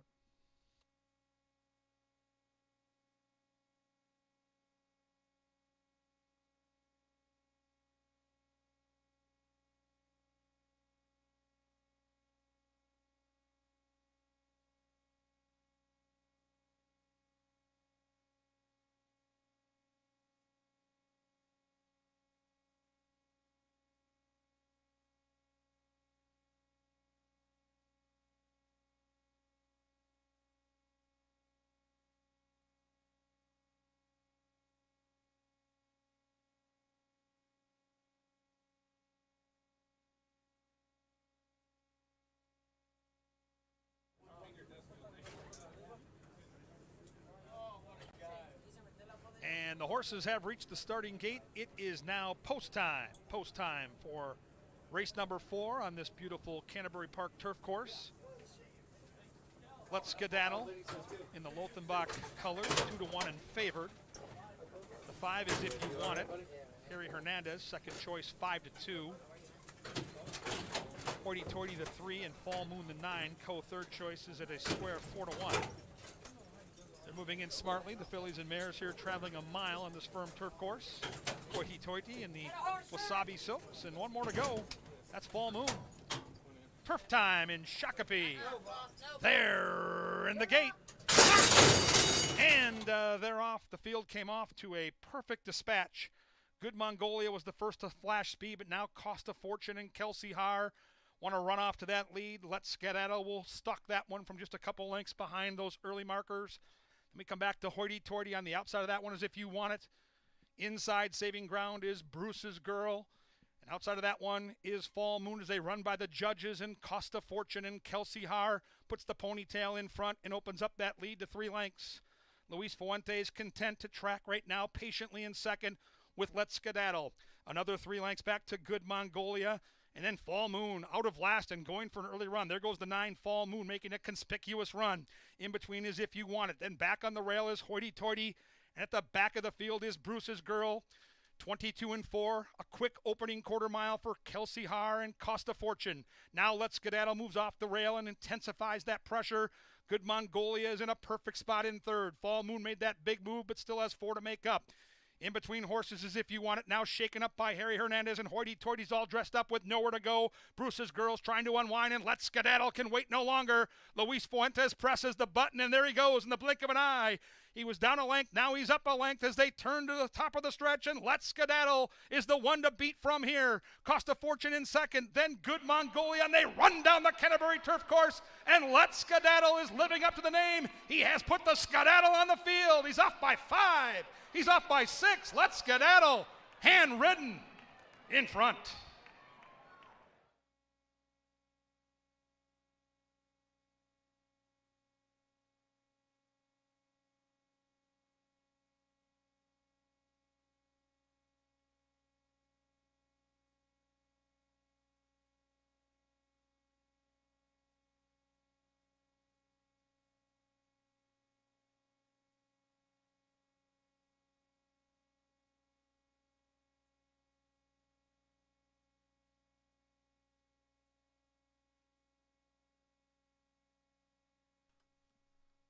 One 1.569 and 133.79. Still an official, hold 'em all.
$4.20 for your $2 win ticket on Let's Skedaddle.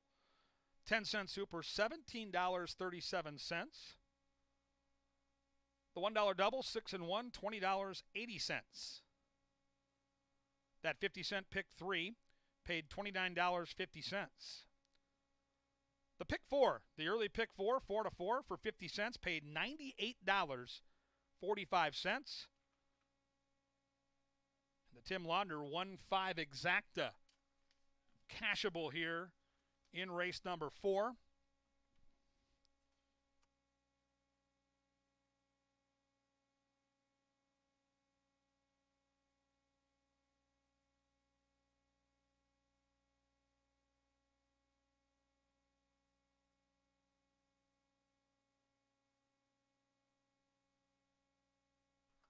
That 1-5 exacta paid $8.30. Touch them all, Timmy.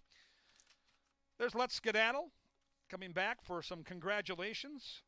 The red-hot Joel Burnt. He's a trainer to watch here every year at Canterbury.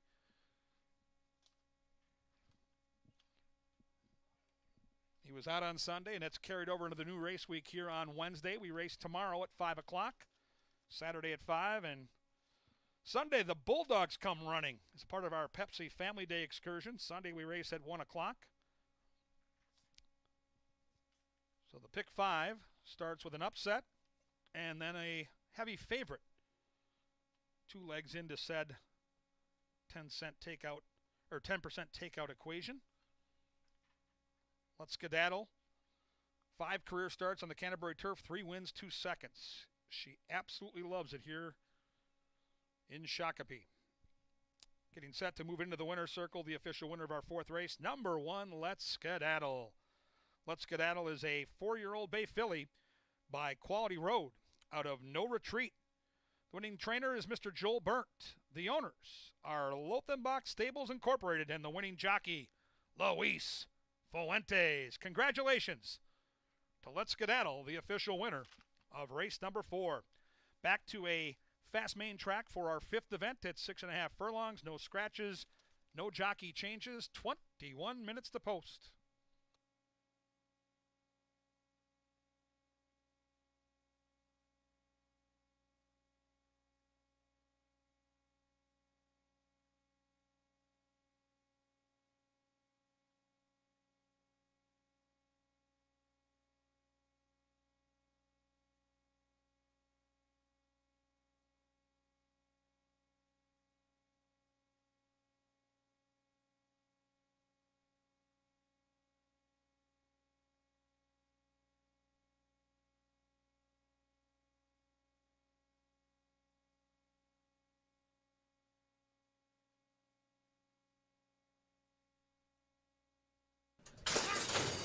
And they're off. The field came off to a perfect dispatch. Good Mongolia was the first to flash speed, but now Costa Fortune and Kelsey Haar want to run off to that lead. Let's Skedaddle will stalk that one from just a couple lengths behind those early markers. Then we come back to Hoity Toity on the outside of that one as If You Want It. Inside saving ground is Bruce's Girl. And outside of that one is Fall Moon as they run by the judges, and Costa Fortune and Kelsey Haar puts the ponytail in front and opens up that lead to 3 lengths. Luis Fuentes content to track right now patiently in second with Let's Skedaddle. Another 3 lengths back to Good Mongolia. And then Fall Moon out of last and going for an early run. There goes the 9 Fall Moon making a conspicuous run. In between is If You Want It. Then back on the rail is Hoity Toity. And at the back of the field is Bruce's Girl. 22-4, a quick opening quarter mile for Kelsey Haar and Costa Fortune. Now Let's Skedaddle moves off the rail and intensifies that pressure. Good Mongolia is in a perfect spot in third. Fall Moon made that big move but still has 4 to make up. In between horses is If You Want It, now shaken up by Harry Hernandez, and Hoity Toity's all dressed up with nowhere to go. Bruce's Girl's trying to unwind, and Let's Skedaddle can wait no longer. Luis Fuentes presses the button, and there he goes in the blink of an eye. He was down a length, now he's up a length as they turn to the top of the stretch, and Let's Skedaddle is the one to beat from here. Costa Fortune in second, then Good Mongolia, and they run down the Canterbury turf course, and Let's Skedaddle is living up to the name. He has put the Skedaddle on the field. He's off by 5. He's off by 6. Let's Skedaddle, hand-ridden in front.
The others have got work to do at the top of the Canterbury stretch. And it's still Mark of Valor who's out here cruising on the lead. The lead is opened up to 5 now. Fuentes gets busy on Mark of Valor into the final furlong, and this race is over. Mark of Valor took the lead early and never looked back. He's going to hit the wire 5 to the good. Option for second, it's close for third, and a late charging Slim Chance gets up to complete the trifecta.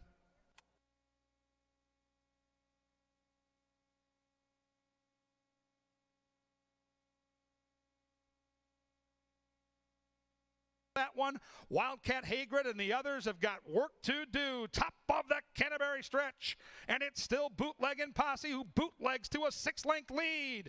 Stillwater Brown out after that one. Wildcat Hagrid still there. From the back comes Uncle Al's pal, but in the final football field, you can ring up the cash register now if you bet the 2. Bootleg and Posse looking good.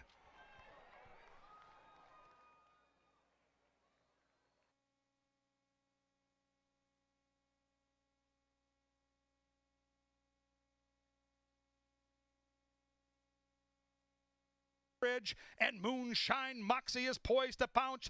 They head to the top of the Canterbury stretch. Flash flood to the inside. Stone Arch Bridge joined by Moonshine Moxie, and we got a good one.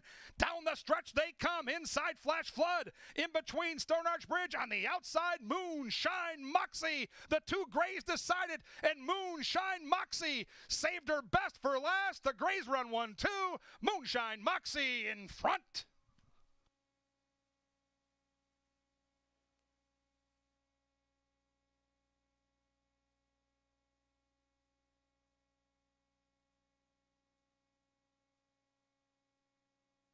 He was down a length, now he's up a length as they turn to the top of the stretch, and Let's Skedaddle is the one to beat from here. Cost a Fortune in second, then Good Mongolia, and they run down the Canterbury turf course, and Let's Skedaddle is living up to the name. He has put the Skedaddle on the field. He's off by 5. He's off by 6. Let's Skedaddle, hand-ridden in front.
Four in the books, and let's skedaddle. Skedaddles to the winner's circle for the Lothenbach Stables. Louise Fuentes aboard that winner. That was a very impressive showing for her. Let's Skedaddle gets home at even money. We're on to race number 5, and we're 11 minutes away from it. You have another even money favorite. He's right in the middle of the field. We'll start on the inside with Marquee Ride. Marquee Ride and Thrill Ride exit the same race. This one came from a little bit further off the pace. That was going 6.5, just like they are today. But Marquee Ride couldn't keep up in the stretch. Has a bit of ground to make up on Thrill Ride, who's likely going to be your favorite when all is said and done. But Marquee Ride drew the rail for this. He can save a little bit of ground under Lindy Wade. And maybe Marquee Ride can turn the tables on him if things get hot and heavy up front. Mr. Cougar will probably be hoping for the same thing, as this horse doesn't have much speed to him. But he does come off a few second and third place finishes down at Oaklawn Park and up here on the turf course. He kept trying last time. He tried very hard in getting that third place at 28-1, but Mr. Cougar might appreciate a little bit less ground. He has handled our main track excellent in the past. He's 14-1. Great prices on the inside, too. 15-1 as well on Hypnotic Rhythm. This one might be showing the way, although they do take the blinkers off him. He kind of tucked in last time, got an inside pocket trip going a mile. They're going to change things up big time here. They're going to take off the blinkers, cut him back in distance, and put Chirinos on his back, who's had a very, very good beginning to the meet. He'll be the field's long shot, probably throughout the betting, but again, he'll be a pace contributor as well as the 4 might be unembellished. He comes off a second place finish down at Oaklawn Park. This will be his first time trying Canterbury. He was 10-1 when he finished second that day, but unembellished was claimed 2 back out of a 12-5 non-2 as well. He has not tried 6.5 in quite some time, but they thought that he was going to like this at Keeneland last April. Things didn't turn out so well, but that was a very live race. Unembellished should be in a very good spot, and I thought he'd be a better price than the 5, but that's not the case at the moment. 5-2 on Thrill Ride is probably not going to happen. The barn, the trainer, the jockey, everybody looks to go back-to-back. They had Let's Skedaddle. They bring Thrill Ride to the table in search of win number 2. Looked like he had a pretty fair shot at it last time at Hawthorne and just flattened out, but that was a tougher group of horses. 5-2, more than fair, and again, that's not going to last. Misawa should be close to the pace. Wade Rarick will bring him up here. Harry Hernandez in the saddle. Kind of a lateral move. I mean, it's a little tick up in class from his last race. He was third that day. It was kind of an even third, but Misawa should make his presence felt at some point. I thought he could be a good sort of underneath animal. Magic Castle on the outside. Didn't appear to like the dirt in his face last time, and he broke very slow, going 5.5. That was against State Breds. His debut down in Tampa was outstanding, and I would expect he and Israel Hernandez to get going as soon as the gates open. 7-1 right now on what should be another pace factor as well as Hypnotic Rhythm. I took it 4, 7, and 5, not expecting to get 6-5 on Unembellished, but that's that. We find out who comes home victorious in the 5th in 8 minutes. I'll meet you out in the winner's circle to pitch some horseshoes momentarily.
And the horses are coming on the track for this evening's 5th race at 6.5 furlongs on a fast main track.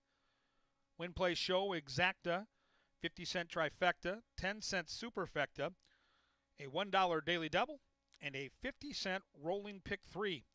As we roll on this 10-race program, race 5, one of the final 3 thoroughbred races of the night. The last 3 tonight are quarter horse races, and the last 2 are quarter horse stakes races. Right now the 5th, 7, going 6.5. Post time in 5 minutes.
All right, all eyes on the track, folks. We have a battle of East versus West tonight in the Mystic Lake Horseshoe Pitch.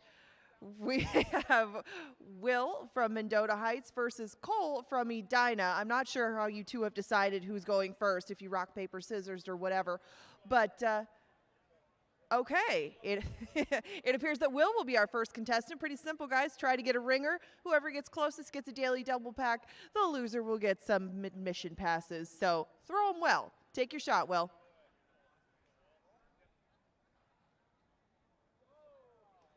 A lot of power on that one.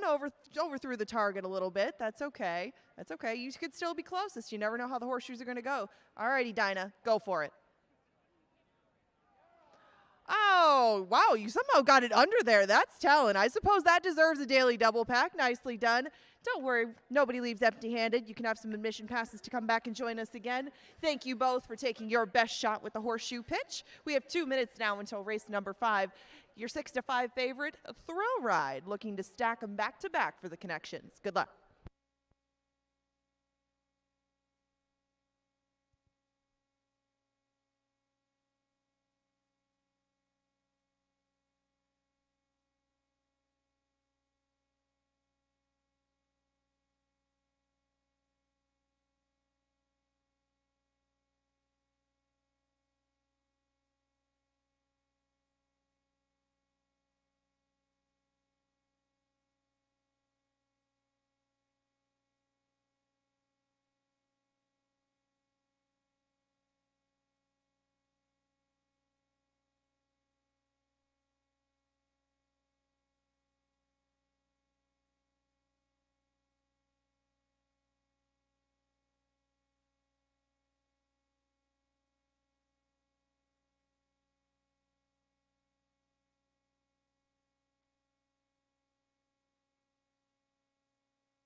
And the horses are approaching the starting gate now. Inside a minute to our 5th. Pepsi is the official soft drink provider of Canterbury Park. While you're at the races today, we encourage you to grab an ice cold Pepsi. Mark it on your calendars. Do not miss the Canterbury Park Seltzer Fest. It happens on June the 11th.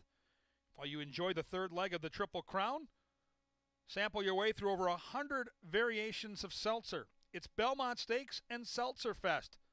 What could be better than that? Saturday, June 11th, right out here at the park. The following weekend, it's all about Dad. Come out for Canterbury's Barbecue Fest. Father's Day weekend, June 18th and 19th. You can enjoy barbecue, racing, music, and fun for the whole family during Father's Day weekend.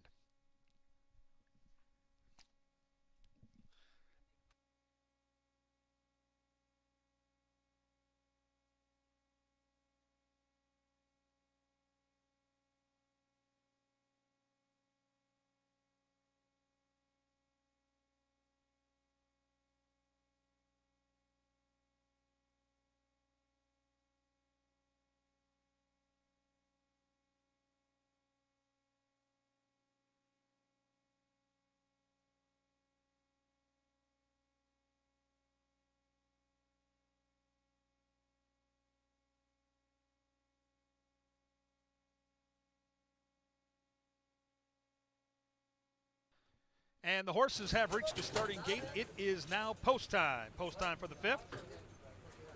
An attractive group of claimers here. $20,000 tag going 6.5 furlongs. Even money on the 5 Thrill Ride. Trainer and jockey looking to win back-to-back races as they load professionally. One more to come. That's Magic Castle. All set for a start. There in the gate. And they're off. They came off to a perfect dispatch, and as expected, the speed comes from the outside as Magic Castle has early licks, so does Unembellished. And in between them is Misawa. The favorite is now going to track from 4 lengths off those leaders. That is Thrill Ride, then 3 more back to Hypnotic Rhythm. At the back of the pack of the 2 inside markers, Mr. Cougar and Marquee Ride. Front end, Harry Hernandez and Misawa calling the shots and leading it by a length. That opening quarter mile went in a snappy 21-4. Unembellished to the inside. Magic Castle just outside of that one, and here comes Thrill Ride going for an early move. Thrill Ride is closing in coyly, was 5 lengths back, and now just has a length and a half to make up. The others have got work to do, led by Marquee Ride, who's under a ride. As they bank around that turn, and Magic Castle has something left. Magic Castle right back at him. Magic Castle takes the lead away and now leads it by a length. The favorite Thrill Ride out after that one. Top of the stretch, Magic Castle trying to whip up a magic potion, joined by Thrill Ride, and they run down that Canterbury stretch, and these two have it to themselves. Inside Magic Castle, outside Thrill Ride, and Thrill Ride slowly edging away. Thrill Ride, jockey and trainer go back to back. Boom.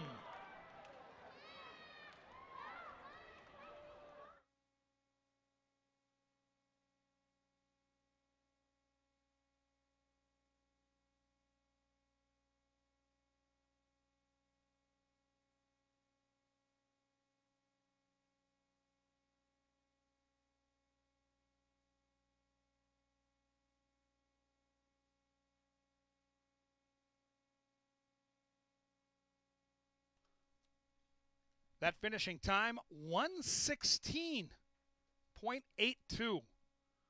That is racehorse fast. 1:16.82. On the board, it's unofficial. 5-7-1-2. Hold them all.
$4.60 for your win ticket on Thrill Ride. That 50-cent trifecta paid $22. 10-cent super, $12.92. The $1 double, 1 and 5, $6.60. The pick 3 paid $24.80. The Heinz 57 exacta, 5-7, $12.60.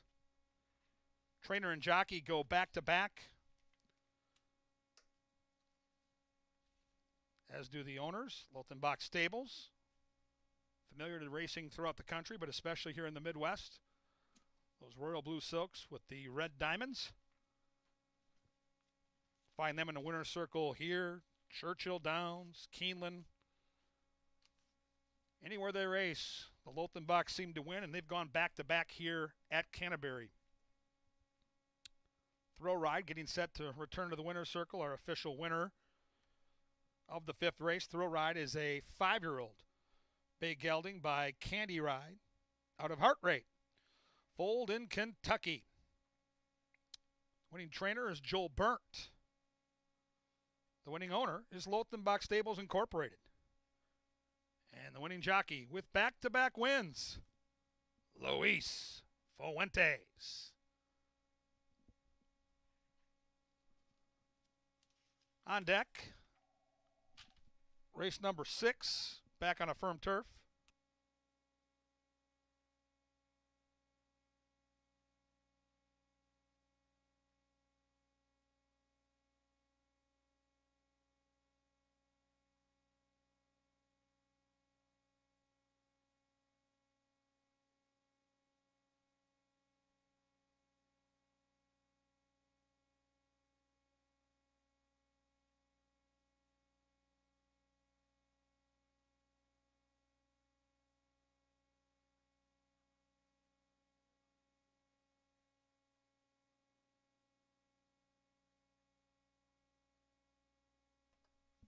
Congratulations to the connections of Thrill Ride, who wins our 5th.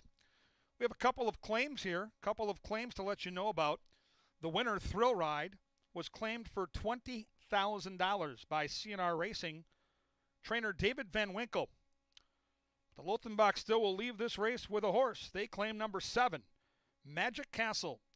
$30,000 claim to the Lothenbach Stables, trainer Joel Burnt. Race 5 official, on deck, race 6 firm turf. Put Carlo Lopez on the 3, a big field of 10, going 7.5 on the lawn in 21 minutes.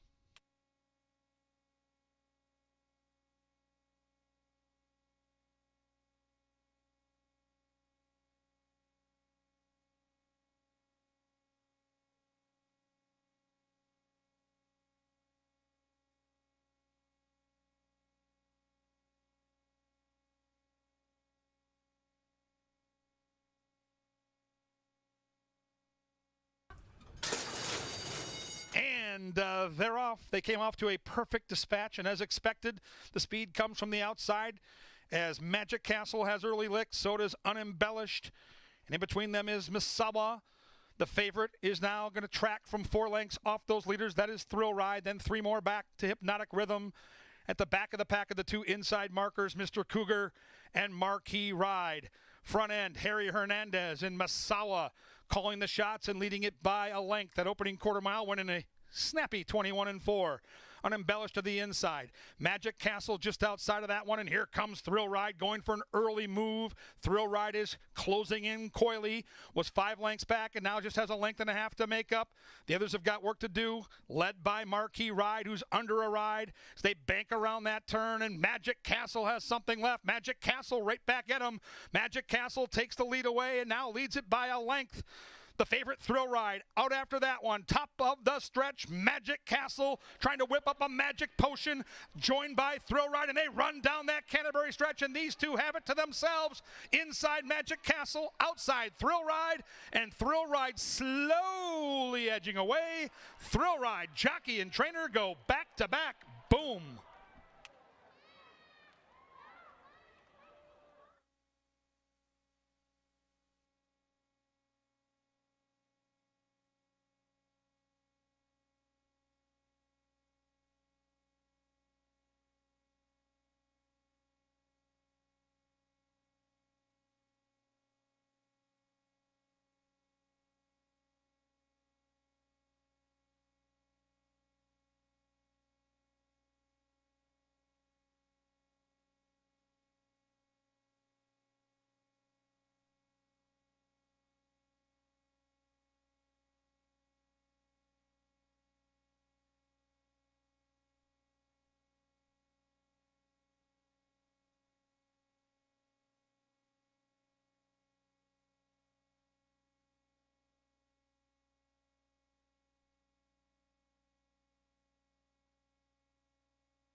back-to-back victories for the Lothenbach stables. Congratulations to them, Joel Burnt and Luis Fuentes. They come home with another victor at a short price. And not to be outdone, we have an even shorter price to offer you as your favorite in race number 6. Somehow in a field, a very large field, going 7.5 furlongs in here. We got 10 going to post with 10 minutes. And only 2 entities, or make it 3 under 10 to 1, 40 to 1, the current price on second-time starter 9 Crowns. This is where we'll begin things. She makes her second start for Valerie Lund. This will be her first one on the turf, her first one around 2 turns. But fortuitously for her, she was beaten by a couple of repeat winners in that dirt sprint. Find out what she has to bring to the table when grass racing is concerned, but she doesn't have a whole bunch of speed. She'll probably give herself a lot to do, I would imagine. But the price is right, 35 to 1 as opposed to 50 to 1 on the horse just to her outside. Frank McKinley saddles up Innovate for her first start of 2022. She has been here a couple of times before, not on the turf course. The only time that she touched the turf was at Churchill Downs, so you can give her a pass for that one and see if she wakes up. She has a great pedigree to be a good turf course, but Innovate hasn't shown that much on that surface quite up to this point. Temporarily will be ridden by Carlo Lopez. Please change the jockey to Carlo Lopez. 25 to 1. The price on this one, making start number 9. She has been racing consistently, short and long, down in Arizona. Temporarily will try the turf for the first time, though. Not a great move for Daughters of Union Rags, but we find out if she takes to that course. She's run well enough on dirt to be used in some of the exotics if you like her. Another one from Arizona is at 9 to 2, just to her outside. That's the one making her way onto the screen right now. I know. I tried to beat the favorite. It's not going to be easy in here, but Bones and Roses has experience on the turf, has experience going 2 turns, and the favorite doesn't. So I'm just going to try to get something out of this that's a little creative. It will be a tall order beating the 7. I know that, but I did take the forward. Harry Hernandez will get aboard her. Maybe she can get the jump on these. I don't expect her to outrun the 7 to the lead, but if the 7 doesn't turn out to like 2-turn racing in her very first try at it, you know this one does. 9 to 2, the price on Bones and Roses. The 5, War Music. Hasn't tried 2 turns since March, but she's also not been on the turf course. Oaklawn Park, not an option. She's run very competitively, though, and those were all against Arkansas breds. War Music and Luis Fuentes will team up and try to give him a 3rd win in a row. Wrexham, just to the outside, should be on the pace. Crystal Conning and Wrexham will team up for the first time. Jerice Scriver rode this filly in her last start in March. She was out there winging it on the front end, couldn't hold on, but that hasn't been the case thus far for her. Wrexham, a tall order ahead of her, but she is a daughter of Flintshire. Every right to like the turf, and right now you will get 50 to 1 on her. 2 to 5 on the filly on the screen, Extreme Gem. She's going to make her second start on the turf. They tried to get her on the turf last year as a 2-year-old. That one got washed off, but she ran a very credible 4th behind Charty Party, who came back to win impressively at Belmont since that time. The 8 Roland Blackout has touched our turf course before. She's one of the only ones to do anything on the turf thus far. As far as 2 turns go, she ran second last year. It was a nice effort. She was beaten 4 lengths by Morg's World, another trainee from the Mac Robertson camp. 35 to 1 on Fortunata. Lynn Rarick will team up. We'll put this one on the track for just her second start. She tried to get on the turf last time. It got washed off. The outside runner, Winter Music, making her 4th start. She has run on the turf. She's run much longer than this. Hasn't shown much speed to this point. Should be coming late under Ruben Fuentes. That post seemed a little bit of a tall order for me, but you still get 7 to 1. That's a very fair price for this filly shipping in from Churchill Downs. Very fair. Your 2 to 5 favorite, strictly the one to beat in here. Extreme Gem heads out to the track with 7 minutes to post. There I am, the outlier. Oh well, we'll find out who breaks their maiden on the turf in 7.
And the horses are coming onto the track for this evening's 6th race.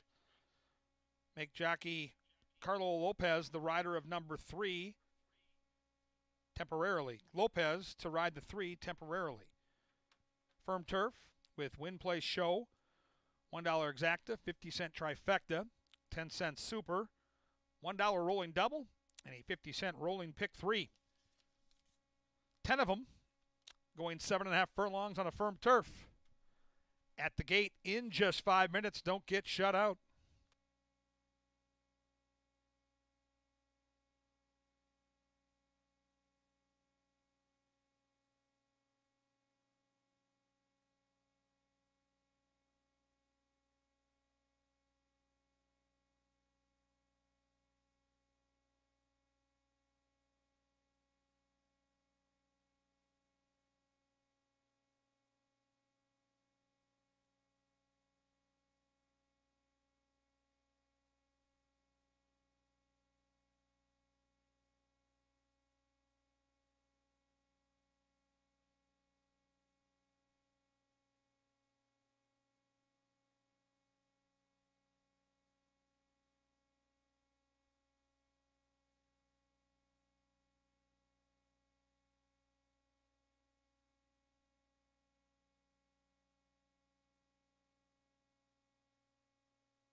Ladies and gentlemen, announcement here with an equipment change in race number 6. Number 4, Bones and Roses.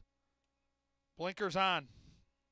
The blinkers will be on come race time for the 4, Bones and Roses. Blinkers on. 2 minutes.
And the horses have reached the starting gate. It is post time. Post time for our 6th event. Fillies and mares traveling 7.5 furlongs on a firm turf course. Extreme Gem in from Keeneland, down to 3-5.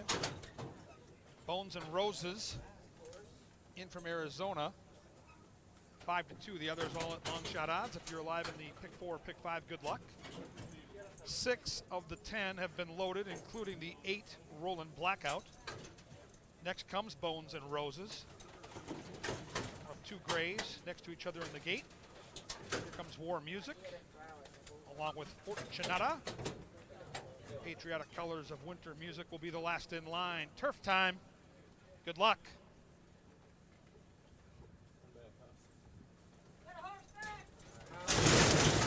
Activity from number 6, Wrexham. Riders off. Back on. 4-horse active. There's the gate. And they're out. After all that, everybody came out smoothly, including the 6, Wrexham.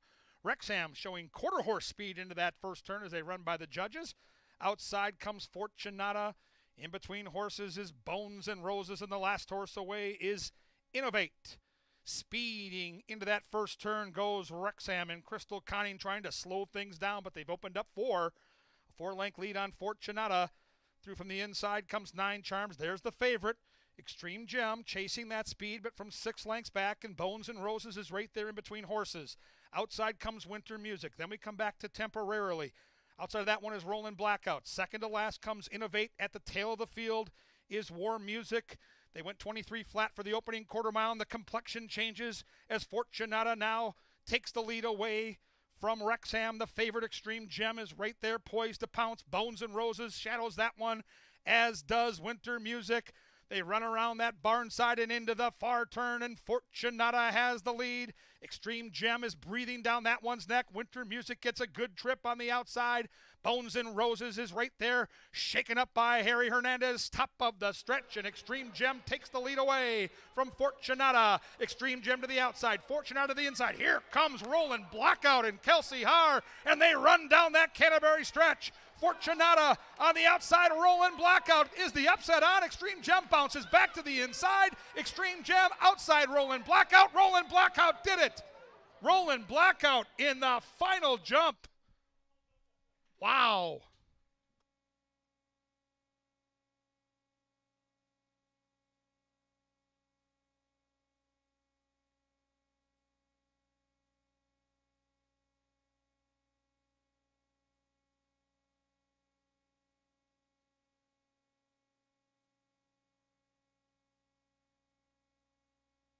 Photo sign on the board. Photo.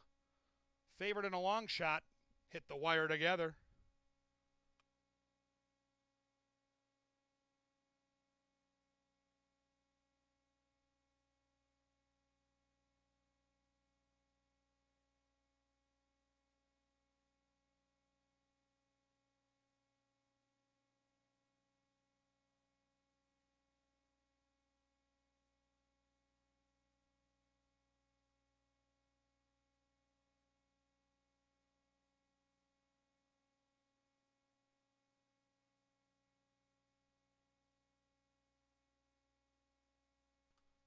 $129.71. 129.71. Photo sign is up. Hold them all.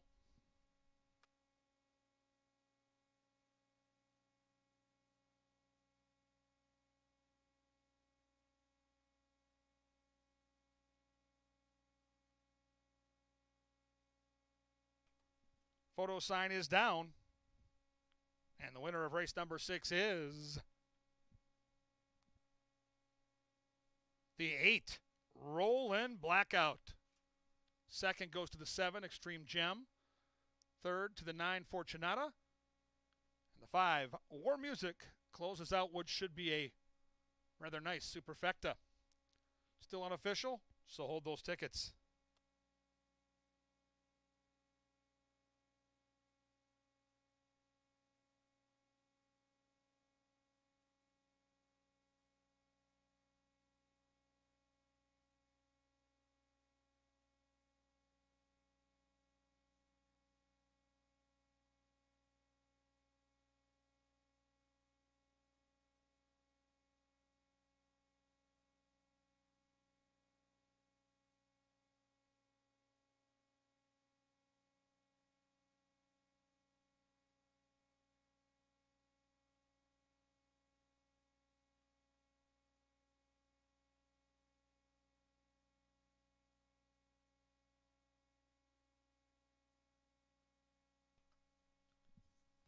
Big payoffs in race number 6 is Rolling Blackout pays $21.40 for your win ticket. 50-cent trifecta. Listen to this, $496. 10-cent superfecta, $673.21. The 5-8 double for $1 paid $39.20. The pick 3, $36.75. And the Sidney Crosby 8-7 $1 exacta, $19.40. So the trifecta pays just under $500 for 50 cents. The 10-cent super pays just under $700 for 10 cents. We've seen the trend all season long here on the turf racing at Canterbury. We're into week number 3, and long shots have been quite the norm when we head to the grass. On deck will be our 7th race of the night, another turf race at 5 furlongs. Scratch the 4 Master Guns. In race 7, scratch the 4 Master Guns. We'll close out the pick 5 and pick 4 with that turf race, and then 3 quarter horse dashes, including a couple of quarter horse stakes. But right now, we celebrate the winner in upset fashion of race 6.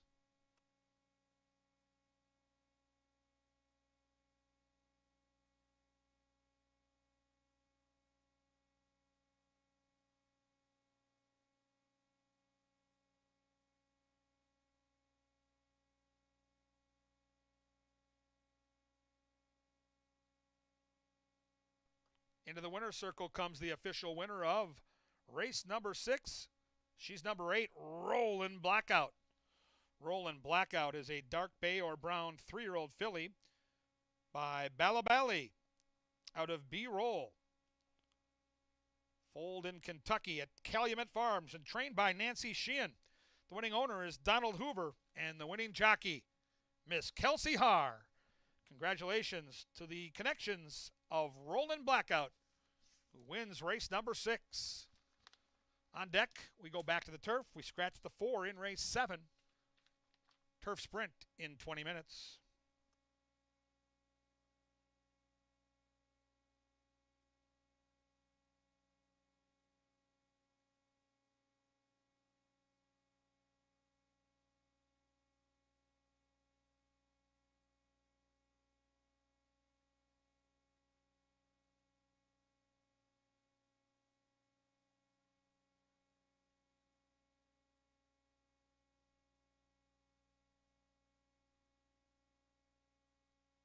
They're in the gate, and they're out.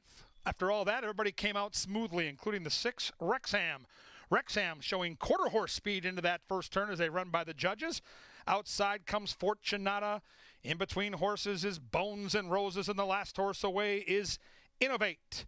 Speeding into that first turn goes Wrexham, and Crystal Conning trying to slow things down, but they've opened up 4. A 4-length lead on Fortunata. Through from the inside comes 9 Charms. There's the favorite, Extreme Gem, chasing that speed, but from 6 lengths back, and Bones and Roses is right there in between horses. Outside comes Winter Music. Then we come back to Temporarily. Outside of that one is Rollin' Blackout. Second to last comes Innovate. At the tail of the field is War Music. They went 23 flat for the opening quarter mile, and the complexion changes as Fortunata now takes the lead away from Wrexham. The favorite, Extreme Gem, is right there poised to pounce. Bones and Roses shadows that one, as does Winter Music. They run around that barn side and into the far turn, and Fortunata has the lead. Extreme Gem is breathing down that one's neck. Winter Music gets a good trip on the outside. Bones and Roses is right there, shaken up by Harry Hernandez. Top of the stretch, and Extreme Gem takes the lead away from Fortunata. Extreme Gem to the outside, Fortunata to the inside. Here comes Rollin' Blackout and Kelsey Haar, and they run down that Canterbury stretch. Fortunata on the outside. Rollin' Blackout is the upset on. Extreme Gem bounces back to the inside. Extreme Gem outside Rollin' Blackout. Rollin' Blackout did it. Rollin' Blackout in the final jump.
We have 11 minutes now until our 7th race, our final thoroughbred race of the night, and then we'll introduce quarter horse racing into the fold for our 2022 season. That's coming up in races 8, 9, and 10.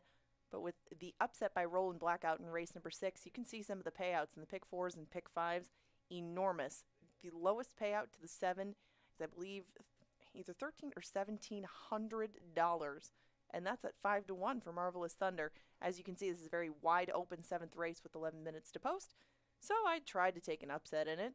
That's the outside horse, but the inside horse is 16-1 and the second longest shot on the board. That's Riding the Train. He'll make his 3rd start over our turf course.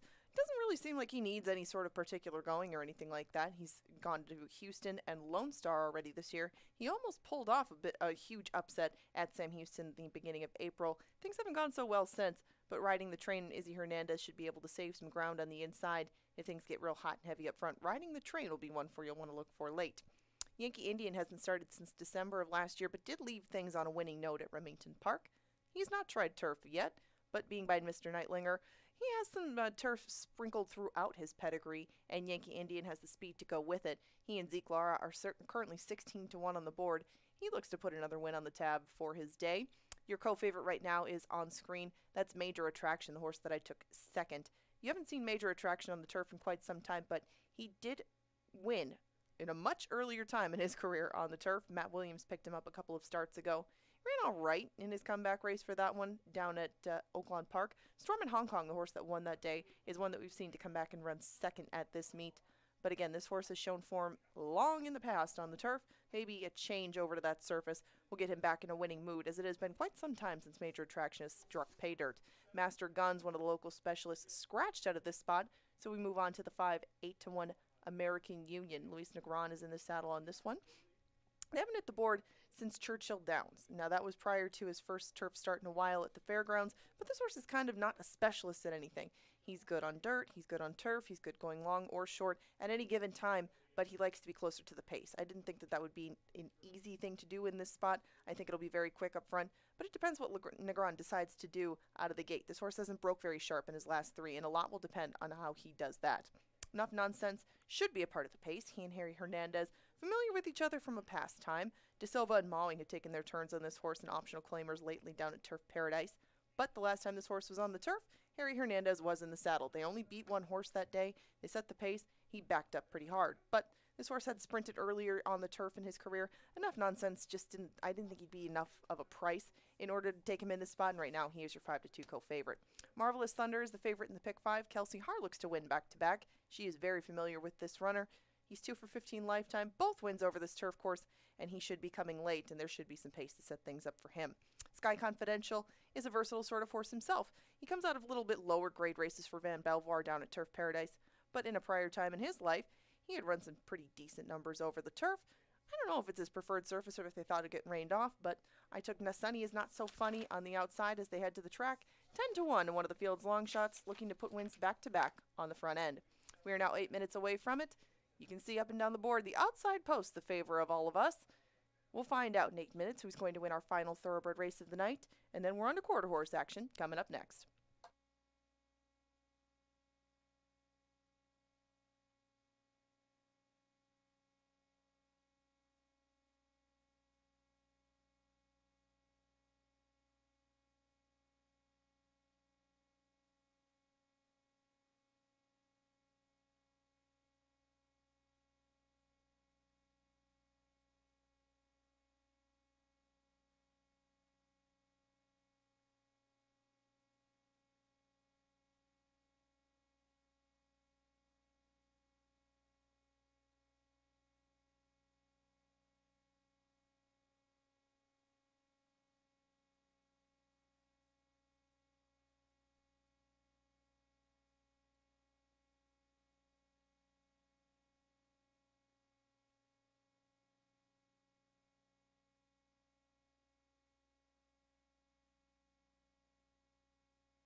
There's the call to the post as they come onto the track for this evening's 7th race, our final thoroughbred race.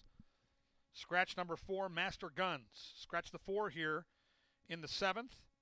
8 slated to travel 5 furlongs with Win Play Show, Exacta, Trifecta, Superfecta, Daily Double, and a rolling pick 3 available.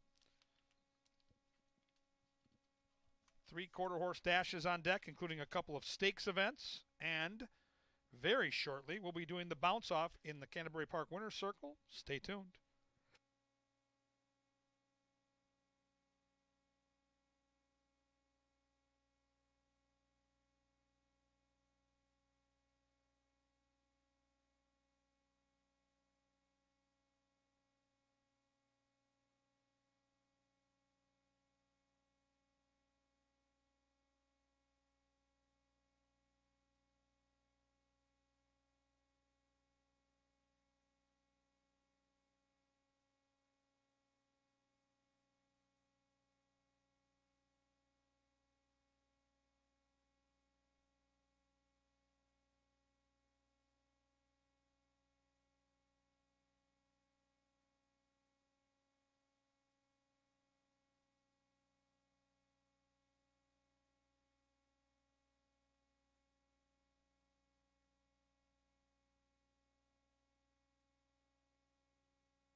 Okay, ladies and gentlemen, drawing your attention here on track to the Mystic Lake Winners Enclosure. Here come the contestants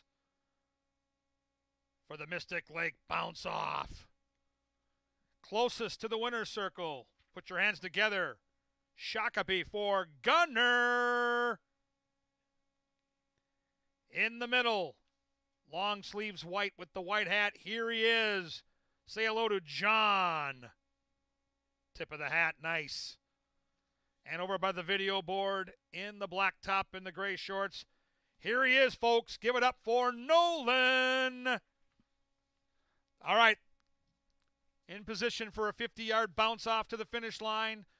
Our marketing department has that finish line set. It's 1 lap, just down. We're not going back. Bouncers, ready, set, go! And they're bouncing. Gunner gets out of the gate quick. John's trying to keep up, and still nothing from Nolan as they finish that opening quarter of the race. And somehow, some way, we can't get much out of Nolan, but now Nolan's charging. John's coming. Uh-oh, we got a man down. Gunner's down. Gunner went down. Nolan's got the lead. John is charging. Nolan leads almost to the wire. Can he get there? Nolan trying to go wire to wire, and Nolan gets the job done. Well done. Congratulations, Nolan. You just won a daily double pack. Race fans, if you want a chance to win fun prizes like this, definitely make sure to come back this live racing season for more bounce-off opportunities. Stop by the info centers and claim your chance to fame. The second and third place finishers get free admission passes, but it's all about Nolan, who wins that daily double pack. Thanks for coming out to Canterbury, guys.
And the horses are approaching the starting gate. Final thoroughbred race of the program. If you're alive in the pick 4 or pick 5, we wish you the best of luck. Best value in the game is that pick 5 with that 10% takeout. We're back tomorrow at 5 o'clock. Saturday, Twilight Racing, also 5 o'clock. Pepsi Family Day happens on Sunday with the running of the Bulldogs mixed in.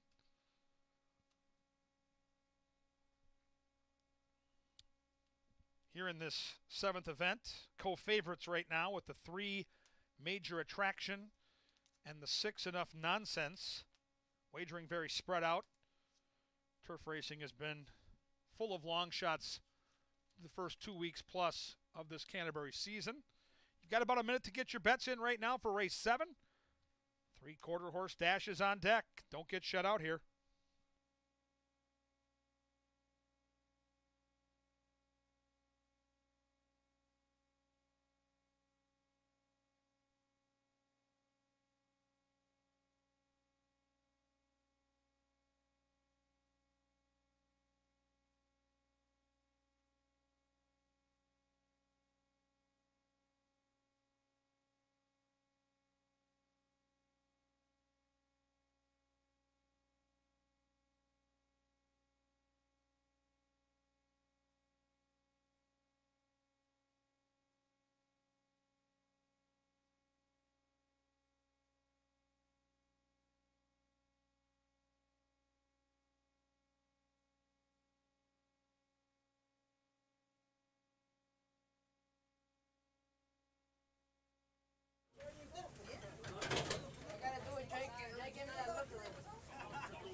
And the horses have arrived at the starting gate. It is now post time. Post time for the 7th. Claimers going 5 furlongs on the grass, moving in very professionally. Colts and Geldings here battle. Major Attraction in the white jacket, Lindy Wade. Next will be American Union. Sunny is not so funny, the last one in line. We're set. Good luck. There in the gate. And they're off. They speed out to their 5 furlong journey led by Riding the Train. Riding the Train, riding the rails and leading it by a length. Yankee Indian is next.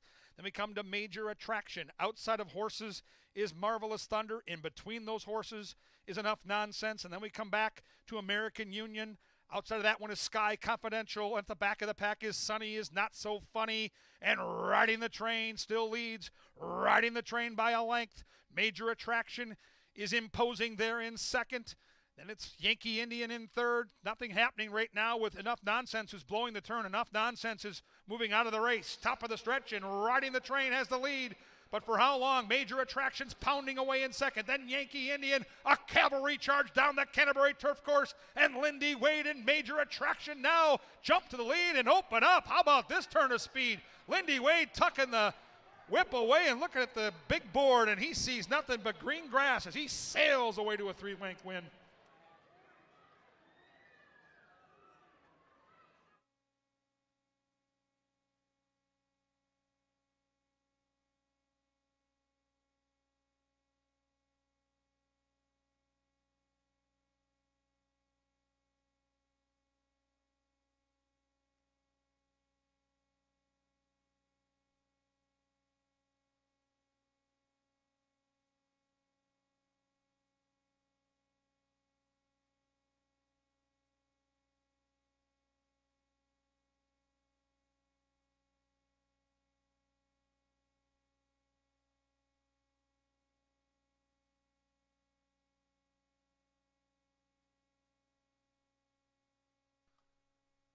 $55.71 up on the board, 55.71. Major Attraction wins comfortably. Photo for the Exacta Tri and Superfecta. Hold them all.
Still waiting on that photo. Jockey Lindy Wade gets his 11th win of the season. Creeps within one of Harry Hernandez, who leads the meeting so far in the early stages with 12 victories. Lindy Wade, the defending champion rider here at Canterbury.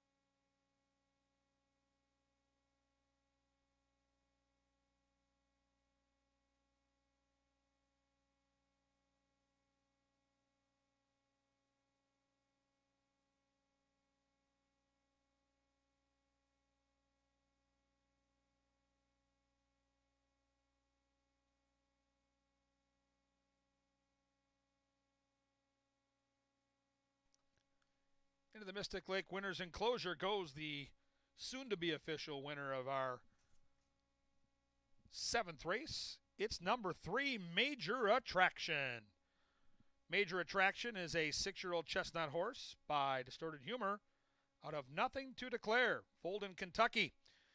The winning trainer is Mr. Matt Williams. The winning owner is James T. Williams. And the winning jockey, Lindy Wade.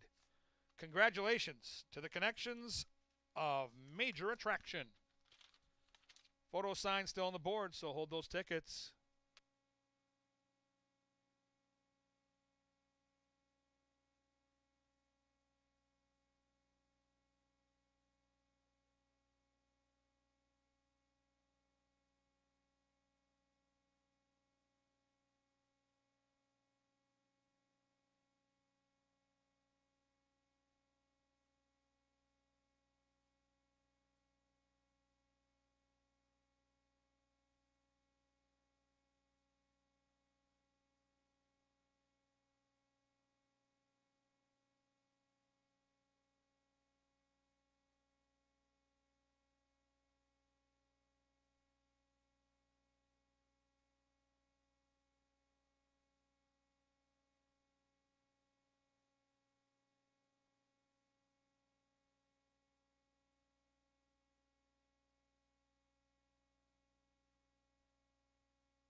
The photo sign is down. Second goes to the 7, Marvelous Thunder. And we'll await the photo for show. 3-7 Exacta.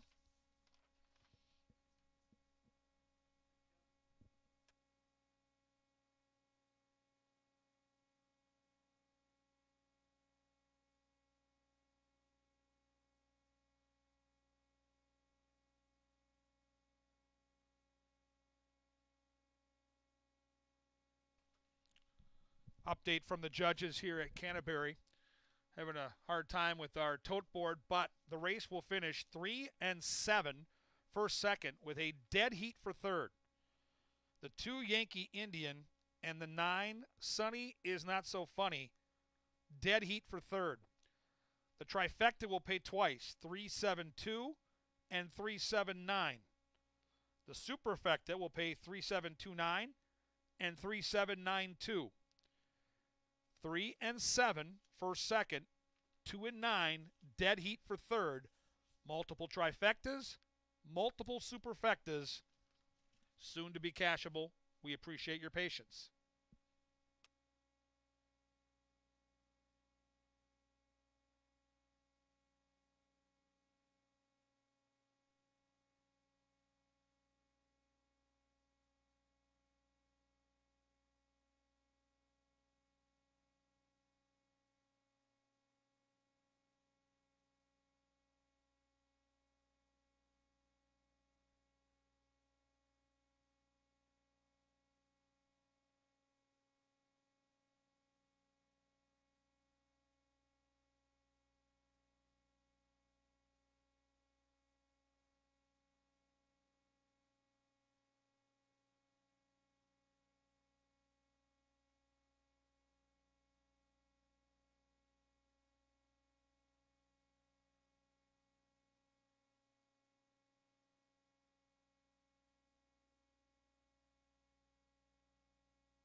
There in the gate.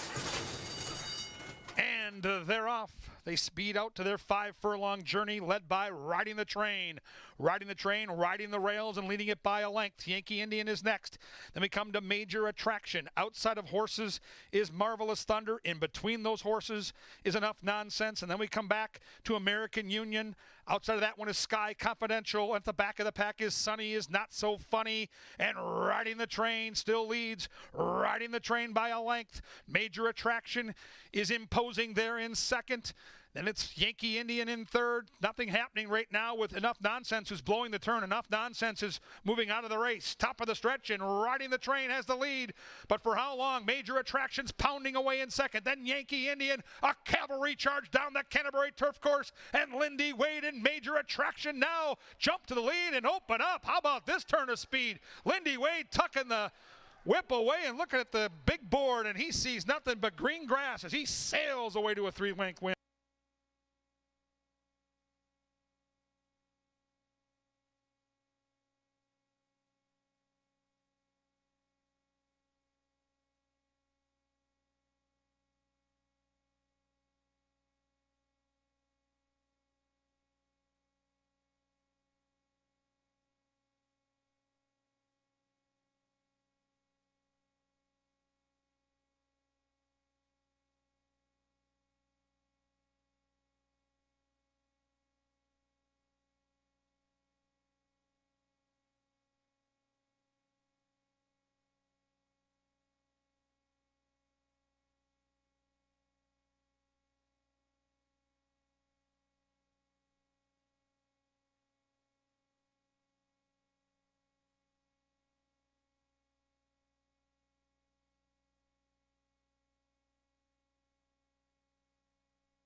Well, we're just going to give them what they want. That's what we mouse. Chalk, chalk, chalk. That was a very nice race, though, in the last one by Lindy Wade. Good ride, and he gets up at 5-2. We're 14 minutes away from race number 8. Take out the 3, Carl's Dirt Surfing, and the 4, Silver's Border Queen. We're still left with a very full field to kick off quarter horse racing here in 2022. Your 9-2 inside runner is Run Amok, and Ross Hardy brings him in off a 9th place finish down at Remington Park. That wasn't representative of what he can do. He kind of started off his career the same way last year. When he came up to Minnesota, much more competitive, and he will see State Bred Company going 3:30 today. Run Amok ran 3:50 last time, maybe a little bit less ground. He broke okay, but Run Amok probably got a lot out of that start. 9-2 seems pretty fair. 16-1 on second-time starter EO's Saving Interest, another Hardy trainee, also coming off a 9th place finish at Remington Park, but any horse's first start can be forgiven. He didn't break very quick, and EO's Saving Interest will probably benefit from that as well. Again, scratch the 3, scratch the 4, the 5, Cuervo on Rocks is going to make start number 3 his first, or her first, as a 3-year-old. Just didn't do much last year, didn't break very well. Cuervo on Rocks, though, is accordingly priced at 17-1. Moving on to the horse to his outside, Chloe's Magic is going to take a lot of money from start to finish. You see the 7-5 price on the board. Chloe's Magic is going to be the first runner for the Olmsted barn. We talked about them before the races. They have a lot of good Minnesota breds, and Chloe's Magic has a lot of experience on most of her competition to her inside. She was very competitive in these sorts of fields last year and ran mostly in futurity trials and futurity finals. Getting back in with straight maidens should help the cause. She almost broke her maiden last year against Open Company down at Remington, and this year wasn't too far off at 3-1. Chloe's Magic probably won't be that far north of even money, though, and that provides you very little parimutuel fun. 22-1 on Catch the Drama, just to that one's outside. She's a little older than everybody, a 4-year-old as opposed to 3. And this one has run mixed results here. 3:30 the last time we saw her was second, beaten just a half a length. She was second best that day, but she was 6-1. Catch the Drama might be better as a 4-year-old. We find out momentarily, and if you're willing to take the chance, 22-1 will be your reward. Kiss These Lips Goodbye, only 2 starts deep in her career. Started out very well. Last time something went wrong, she just didn't break very well, broke slow, and didn't really pick up her feet from there. But if Kiss These Lips Goodbye runs as well off a layoff as she did in her first start, 9-1 is very fair. Flinging Paint is now 8 starts deep in his career. He almost got things done last time at Remington Park. Vic Hansen had him very ready to roll off the layoff. 7-2 is the price right now on Flinging Paint, who makes a nice impression down here in the paddock. Not getting riled up at all. Right now, Kiss These Lips Goodbye is getting a little rambunctious just ahead of him. Flinging Paint behaving himself very well despite the chaos. Same thing can be said for the outside runner, Trippin' Guns. Trippin' Guns has 4 starts to date. A couple of second-place finishes against maidens. The Minnesota Futurity might have been a little bit too much, but he was only beaten a couple of lengths. Now Trippin' Guns getting back in with maidens should make his presence felt from the outside. They head out to the track right now for race number 1 of our quarter horse season. In 11 minutes, one of these will be a maiden no more. 6-5 the price on the favorite, Chloe's Magic, to get the job done. We've got stakes racing coming up next.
Sir Leonard Dykert with the call to the post.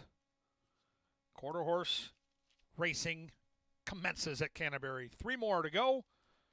Here in the 8th race, Win Place and Show, Exacta, Trifecta, Superfecta, a daily double, and the final rolling pick 3 of the night. Here in the 8th, we scratch the 3 and the 4. The 3 and the 4 are out. Final pick 3 of the night. Maidens traveling 330 yards at the gate in just 8.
2 minutes now.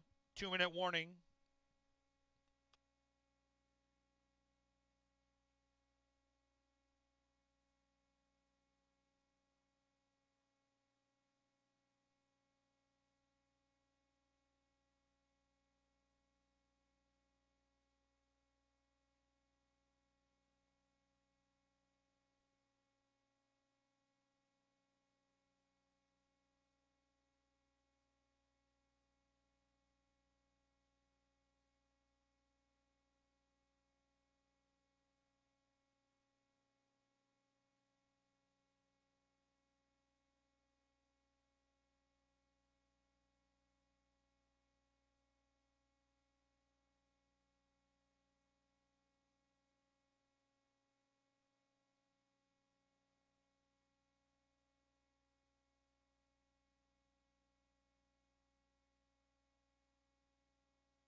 And the horses have reached the starting gate. It is now post time.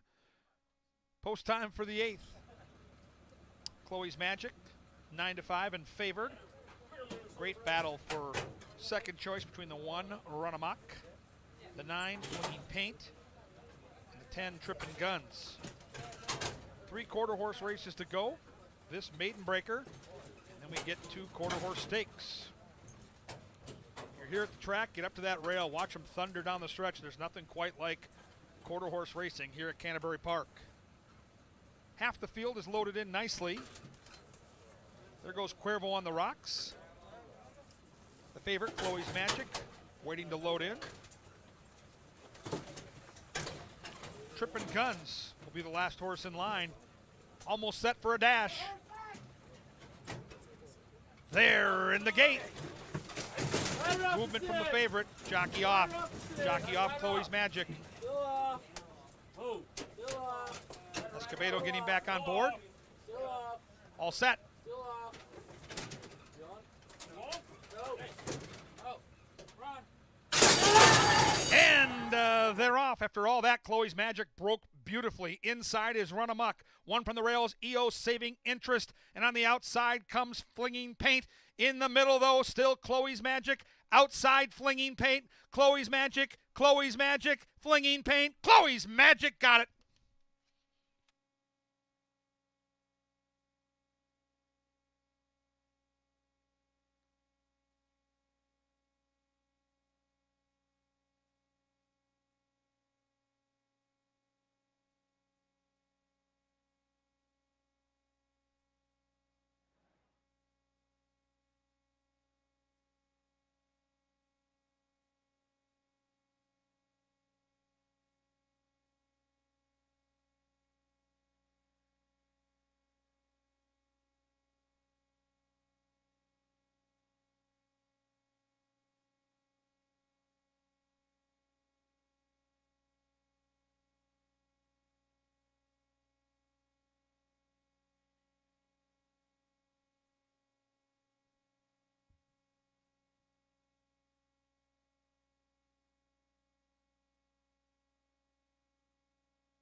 17.22.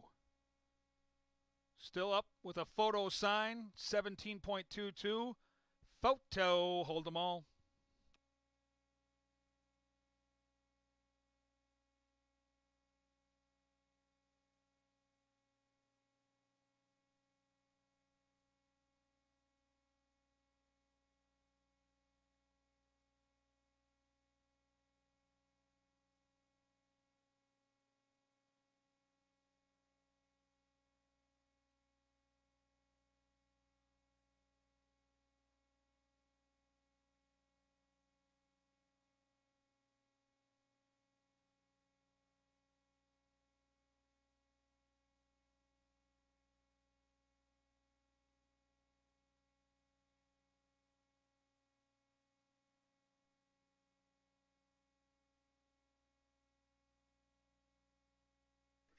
Photo sign is down. Here come the results. The winner is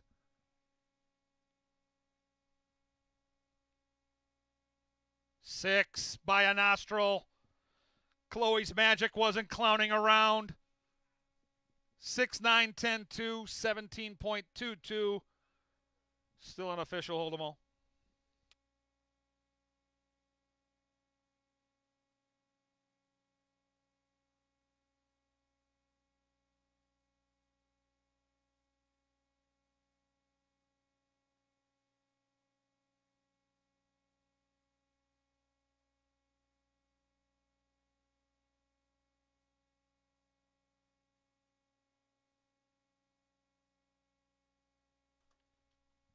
Career start number 8 for Chloe's Magic. 3 different tries against stakes competition, a prep race in Oklahoma, back to her favorite track, and into the winner's circle. Jared Allen Exacta, the old 6-9.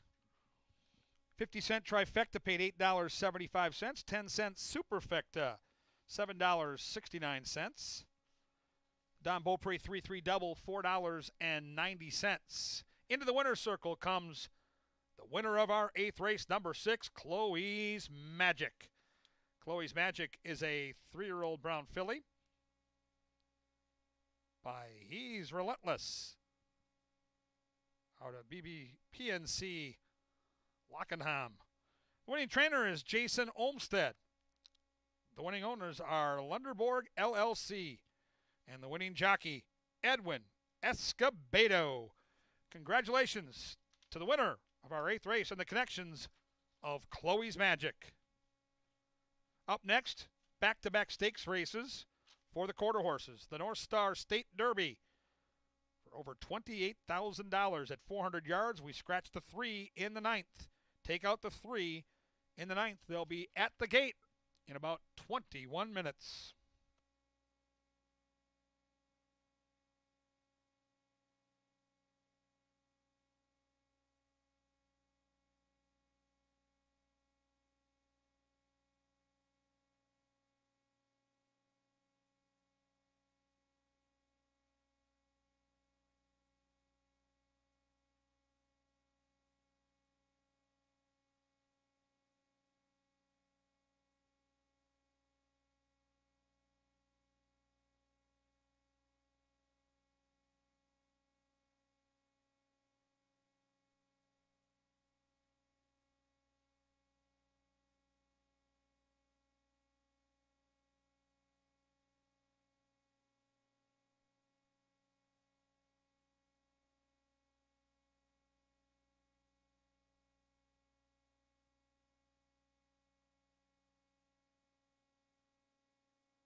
they're off. After all that, Chloe's Magic broke beautifully. Inside is Run Amok. One from the rails, EO saving interest. And on the outside comes Flinging Paint.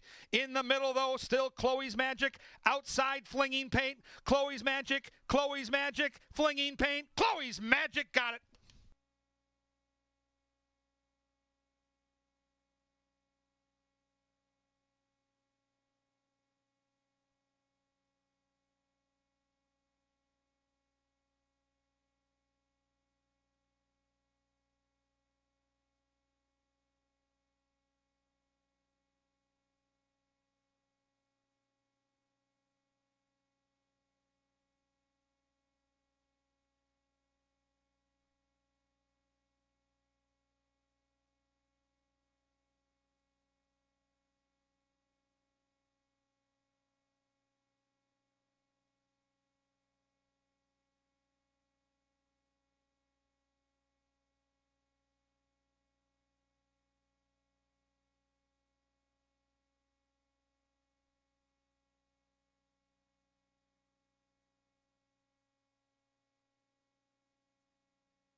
we have a late scratch being announced for the first time here in our 9th race. Scratch number 4, PR Little Miss Guns.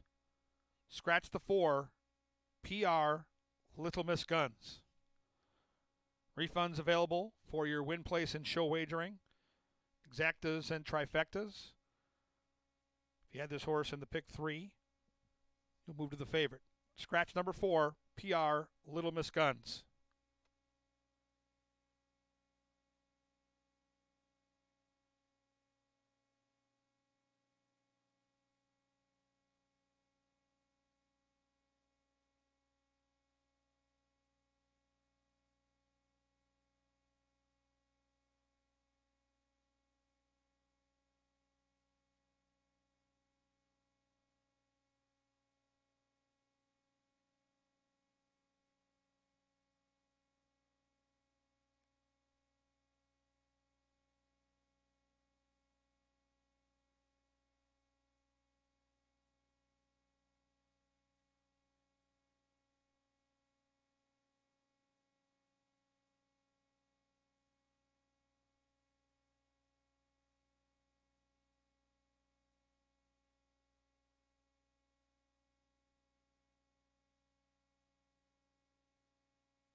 With that scratch of the 4, no superfecta wagering here. No superfecta wagering in race 9. Scratch 3 and 4, 4 a late scratch.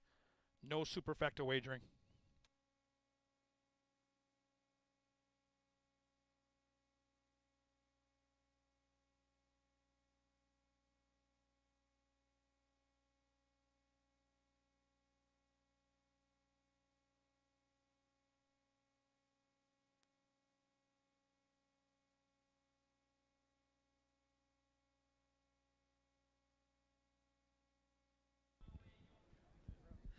We have stakes racing coming up, and Jeff has just snuck away. We'll start off with the older variety. We have 3-year-olds going in the north, in the Derby in here. Minnesota breds go 400 yards, and we do scratch the 4. Remember, that's a late scratch now, in addition to the previous scratch of the 3. No superfecta wagering as a result. We start with the 1 on the inside, one of a few from the Jason Olmsted camp. That's Relentless Babe. Relentless Babe is one that we saw earlier in a replay, facing off with Relentless Courage, her stablemate, a number of times and finishing 2nd and 3rd in their 3 meetings. She did, however, win a trial last June, and only her 2nd start.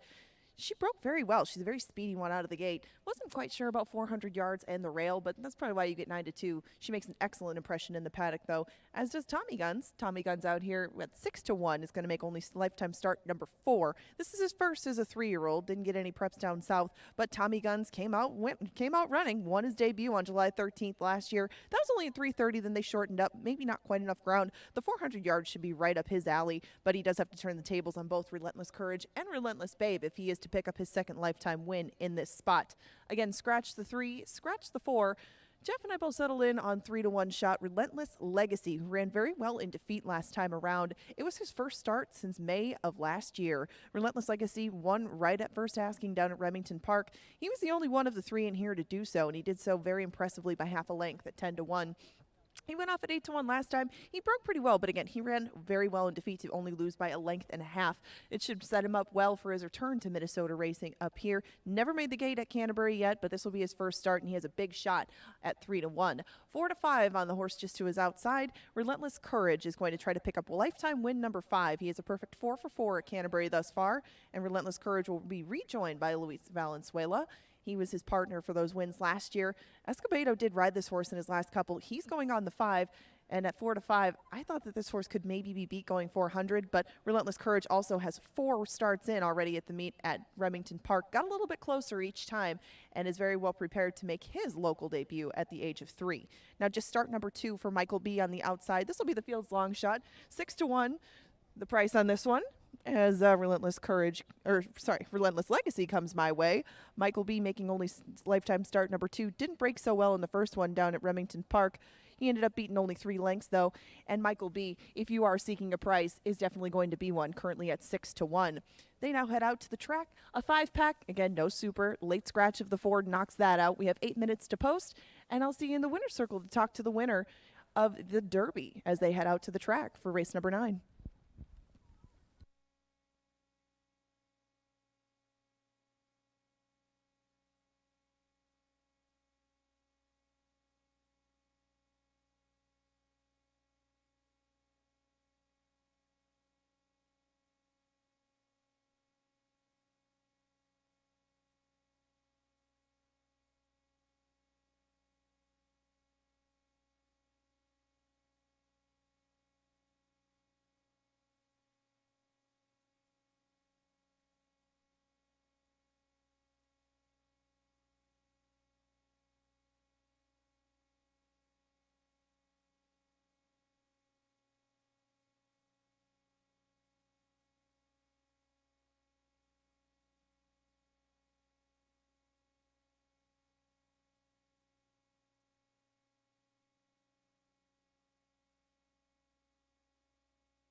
And the horses are coming onto the track for the first of 2 quarter horse stakes races.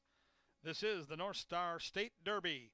Number 1 is Relentless Babe, ridden by Ricardo Suarez, trained by James Olmsted. Number 2 is Tommy Guns. David Frink is the pilot. McDaniel is the trainer. Scratch the 3 and 4 here in race 9. Scratch the 3 and 4 for a late scratch. Number 5 is Relentless Legacy, ridden by Edwin Escobedo, trained by Jason Olmsted, and the owner is Tom Maher. Here's the favorite, number 6, Relentless Courage, ridden by Luis Valenzuela, trained by Jason Olmsted, owned by Ludeman and Maher. And number 7 is Michael B., ridden by Uriel Cervantes. Brianna McDaniel is the trainer. The winning owner, or the owner, is Cynthia Besser. It's the North Star State Derby, the first of 2 quarter horse stakes races. They'll be at the gate in just 5 minutes.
And the horses are approaching the starting gate inside a minute to the North Star State Derby with a purse of $28,500.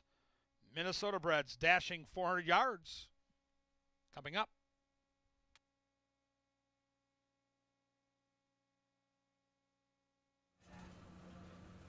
The horses have reached the starting gate. It is now post time. Post time for the North Star State Derby.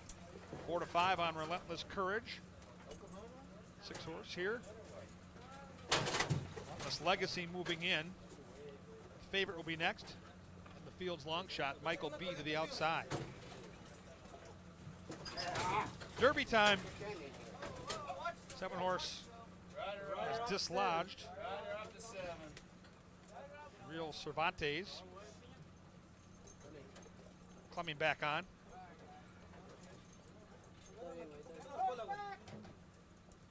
Moving in.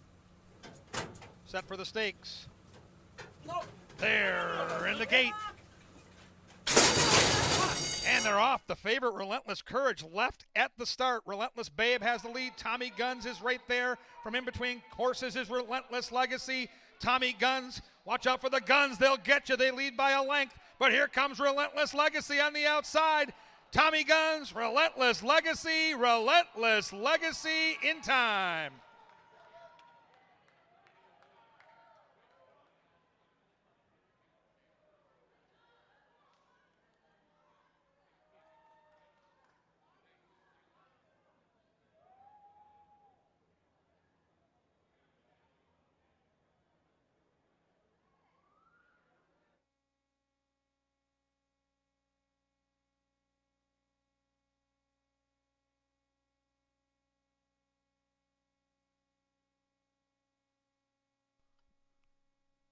$20.04 for Relentless Legacy, who wins the Derby. And there's a photo for the place and show.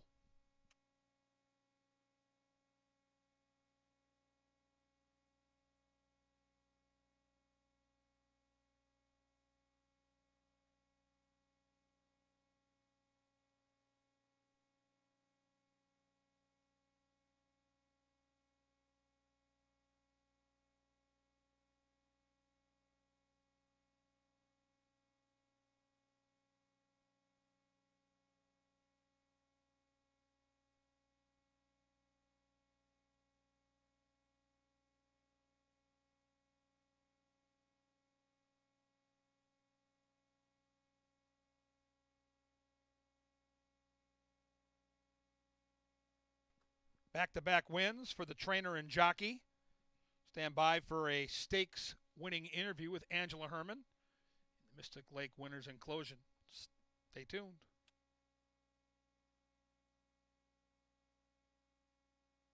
Photo sign is down. Photo sign down. Second goes to the long shot on the outside. 5-7-2-1 as Michael B gets second money.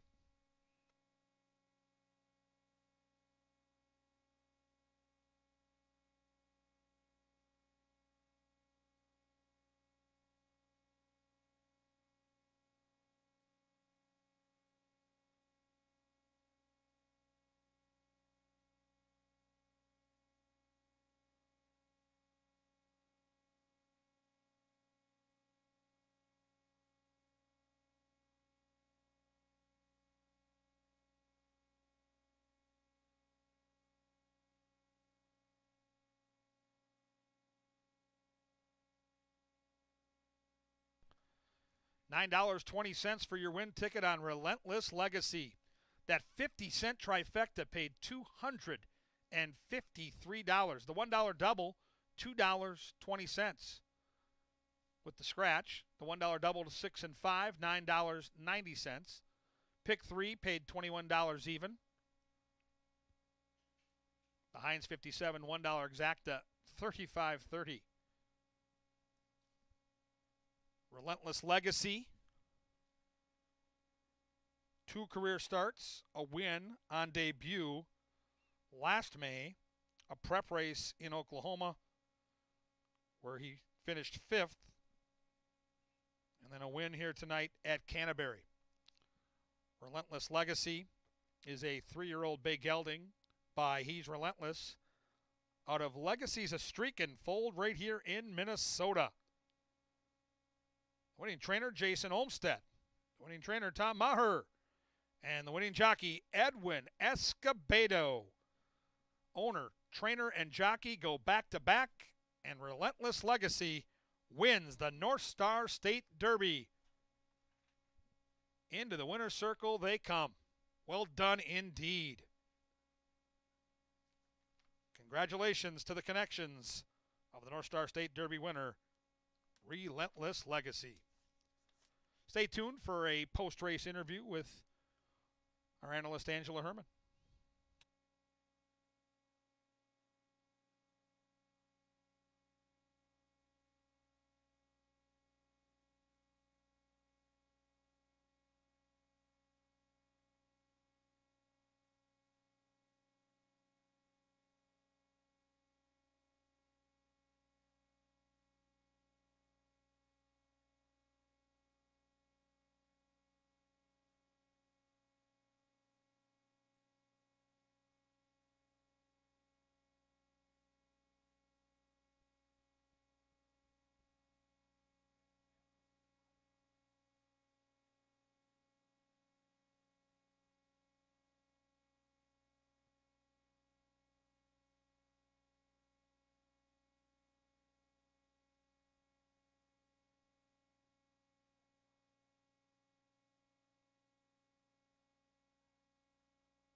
Fans, drawing your attention down to the Mystic Lake Winners Enclosure. Angela Herman's joined by the winning owner of the North Star State Derby. Yes, I am. I'm with Tom Maher, who has outright ownership of the winners as a part of some other ones. You've enjoyed a lot of success with a couple of members of this field. He made you wait the longest to win a stake. Tell us a little bit about him and what he did with his time off. Well, he won his first race and he hurt a sesamoid. And Jason Olmstead believed in him and waited a whole year. Just cold weather and not running. And he came back and proved it was worth the wait. He was absolutely worth the wait. And when you get into the winner's circle with a horse like this that you've put a lot of time and effort into, can you put into words what it feels like when he can get right back to the form that he showed in his first start? Well, it feels very good. And especially, we took the recipient mare over to Minnesota, and Paul Ludeman, my partner on Courage, helped me get a Minnesota bred. And I would say the best thing at all is doing it at Canterbury. This is the most friendly place there is. Well, we certainly enjoy talking to you here. We like watching your horses. Are we going to be able to watch him sometime in the near future? Yeah, he's paid into the Open Derby, so we're going to go against open horses, and we'll see how that works. But I think it'll work. If he runs the way that he did tonight, it should work very well. And with all the Minnesotans here, we'll be backing him against that open company. Good luck. Well, thank you. And congratulations on your win tonight. Thank you. All right. Relentless Legacy gets it done. Thank you.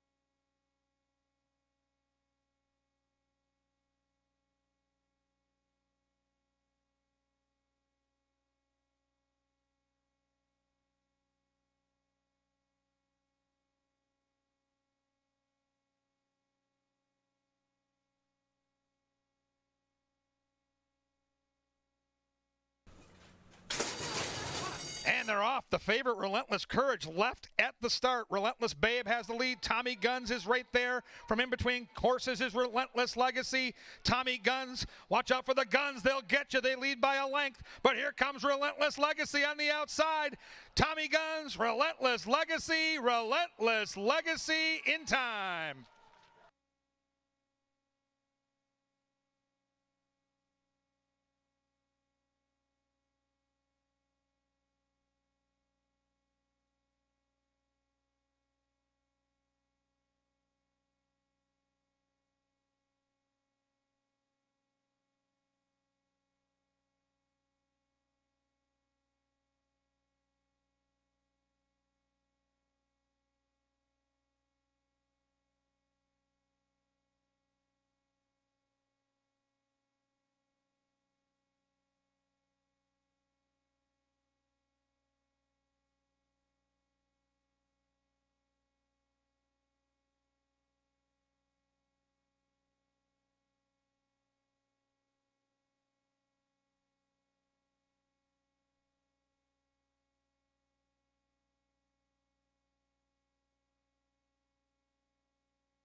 We've got one more. The North Star State Futurity is on tap. They go 300 yards in race number 10, a field of 6. And the one leading the charge is She's Black's Blood. Cute little flaxen filly over there. Not so little. Casey Black saddles this one up for her second start. It was kind of over at the break in that first start on April 22nd down at Remington Park. Forgive that one. And this filly provides much more value than a lot of her competition at 11-1.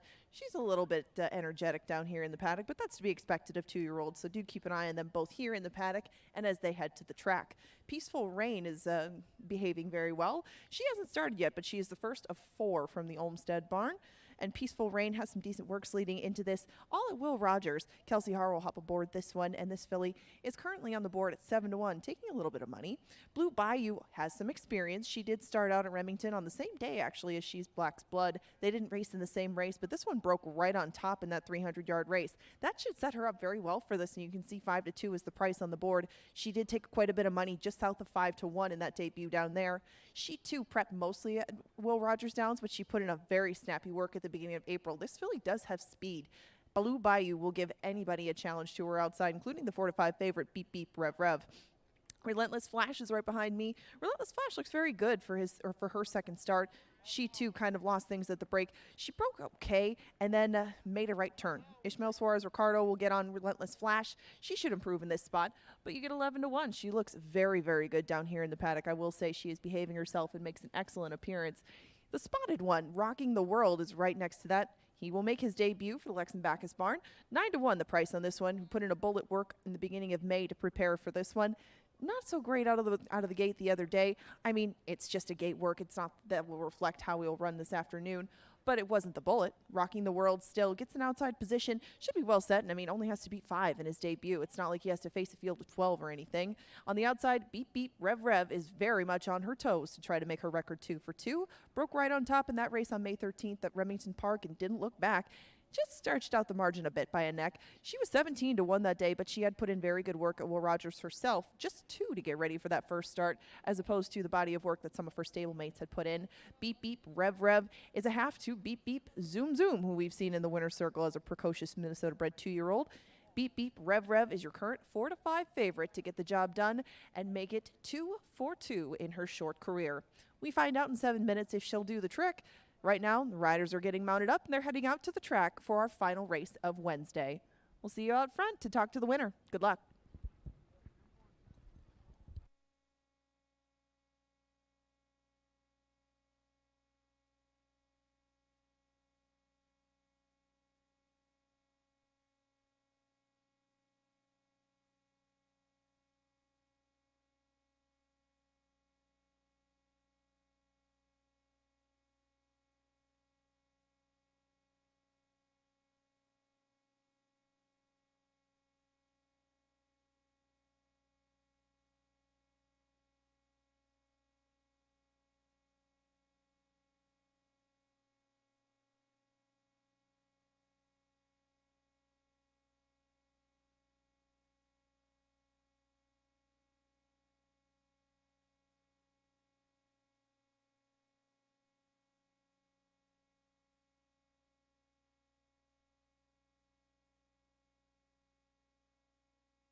Call to the post for the North Star State Futurity. And here's number 1, She's Black's Blood.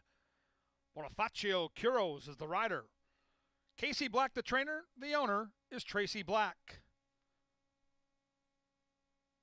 Number 2, Peaceful Rain, ridden by Kelsey Harr. The winning trainer, Jason Olmsted. The owner, Charity Seeger. Number 3 is Blue Bayou, ridden by Luis Valenzuela, trained by Jason Olmsted, and the owner, Bruce Lunderborg. Number 4, Relentless Flash, ridden by Ishmael Suarez Ricardo, trained by Jason Olmsted, the owner, Tom Maher. Number 5 is Rockin' the World. Rockin' the World, ridden by Giovanni Estrada, the trainer, Lexon Backhouse, and the owner, Ken Quaid. Here's your favorite, number 6, Beep Beep Rev Rev. Beep Beep Rev Rev, ridden by Edwin Escobedo, trained by Jason Olmsted, and the owner, Paul Ludeman. It is the $28,000 North Star State Futurity for Minnesota Breds. They'll be at the gate in just 3 minutes. Get your bets in now.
And the horses are approaching the gate for the $28,000 North Star State Futurity. Inside a minute. Get your bets in now.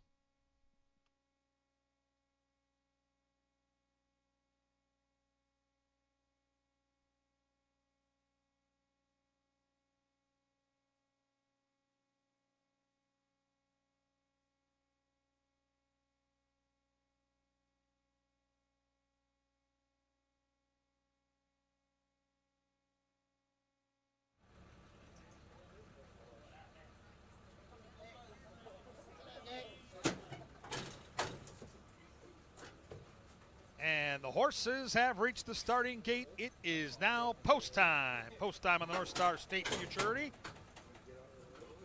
5 girls, 1 boy. 300 yards for 28 large, and here they are. First couple have moved in. Here comes Blue Bayou with Luis Valenzuela. Relentless Flash is next. Field's only boy is the 5, Rockin' the World. Cool looking gray. Heavy favorite is the 6, Beep Beep Rev Rev, who will be last in line. Good luck, everybody. Here comes the North Star State Futurity.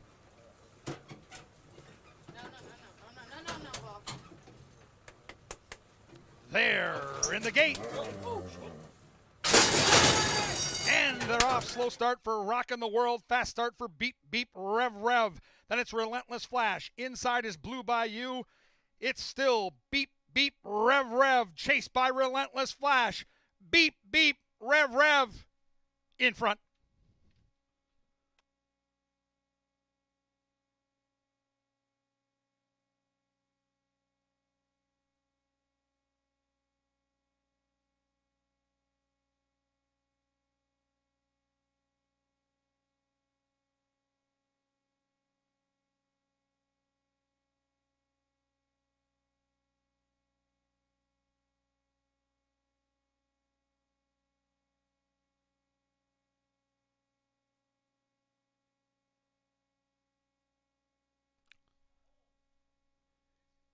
$15.75, unofficially 6-4-3-1. 6-4-3-1.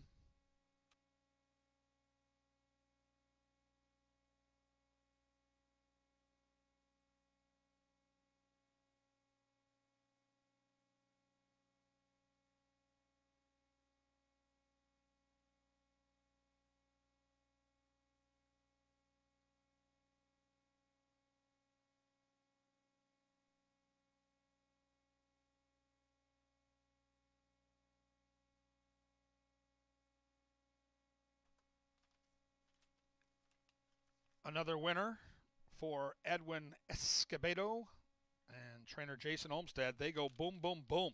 Win all 3 quarter horse races and do so here emphatically at 1-5 in the North Star State Futurity.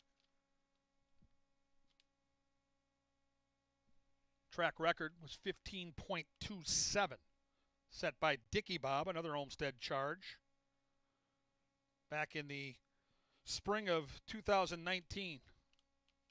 Snappy time today, not quite a record, but impressive nonetheless for this youngster.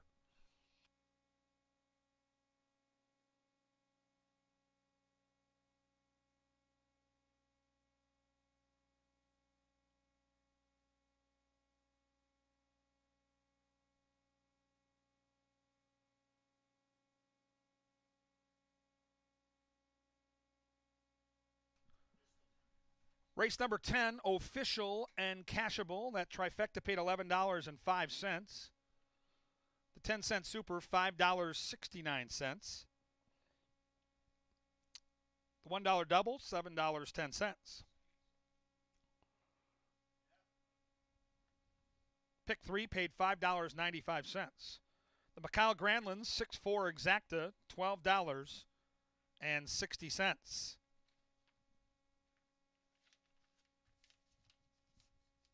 Big night for Jason Olmstead and his go-to rider. They sweep the stakes, and in fact, they win all 3 quarter horse races here at Canterbury. Tomorrow, we come back with a 5 o'clock post. Great card tomorrow. 3rd floor simulcast center. Lovely place to hang out in the horse book. Racing from across the country. This weekend, big races at Churchill Downs, Belmont Park. Come out and enjoy that on Friday. Saturday, we're back with a twilight, 5 p.m. start. And then should be a huge day on Sunday. The Bulldogs will be running. Pepsi Family Day Sunday at 1 o'clock. Right now, we celebrate Beep Beep Rev Rev. Debuted done at Remington Park in Oklahoma. And debuted a winner at over 17-1. Back with State Breds, this young filly, who's got quite the future. Handled things professionally tonight. and won in a very fast time. There'll be a post-race interview here in the winner's circle with Angela Herman. Stay tuned.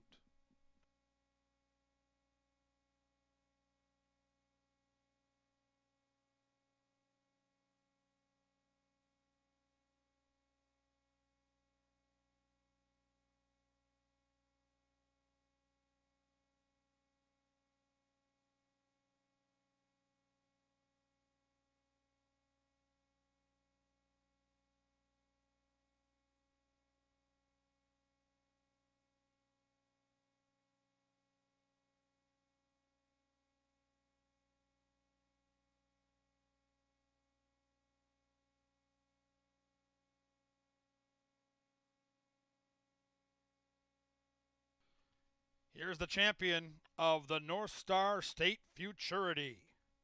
She is Beep Beep Rev Rev. Beep Beep Rev Rev is a 2-year-old brown filly by a Revenant out of Etta Beta Zoom. The winning trainer is Jason Olmstead. The winning owner is Mr. Paul Ludeman. And the winning jockey with his 3rd win on the card, Edwin Escobeda. Congratulations to the connections of Beep Beep Rev Rev, the champion of the North Star State Futurity.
Ladies and gentlemen, drawing your attention down to the winner's enclosure, our track analyst Angela Herman, who gave out all 3 quarter horse winners on top, has the winning connections of the North Star State Futurity. Well, it would appear that the most people agreed with me on this one, 1-5 on Beep Beep Rev Rev. Now she is half to a one that we've seen here a lot, Beep Beep Zoom Zoom. Any similarities between them besides being very, very fast young girls? No, they're both, they can both be a little fractious. No, I guess they both can run, which is good. That's always nice to have, especially in the min-bred ranks. Now, she won at 17-1 when she won her debut. She obviously surprised the public a little bit, but did she surprise you guys? Yeah, I had no bets on her, so it really surprised me. But it's 2-year-olds, their first race, Remington Park. You hope for the best down there, and she did win it. And how has she settled in since she came to Minnesota? You never know how 2-year-olds are going to handle a big ship or anything up here, but has she taken everything kind of like a pro, or has it taken her a little bit of extra time to settle in? No, the trainer, Jason, and his group are just really good. They're on top of it, and she just went in the stall and started, and so she's ready. Well, I know that we made you guys wait through the end of the 10-race card, but like we said, it's probably worth the wait. Congratulations to you both. We look forward to seeing her again in the future. Try to make it 3 for 3. Thank you. Beep, beep, rev, rev, following in some winning footsteps in the Futurity.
and they're off. Slow start for Rockin' the World. Fast start for Beep Beep Rev Rev. Then it's Relentless Flash. Inside is Blue Bayou. It's still Beep Beep Rev Rev, chased by Relentless Flash. Beep Beep Rev Rev in front.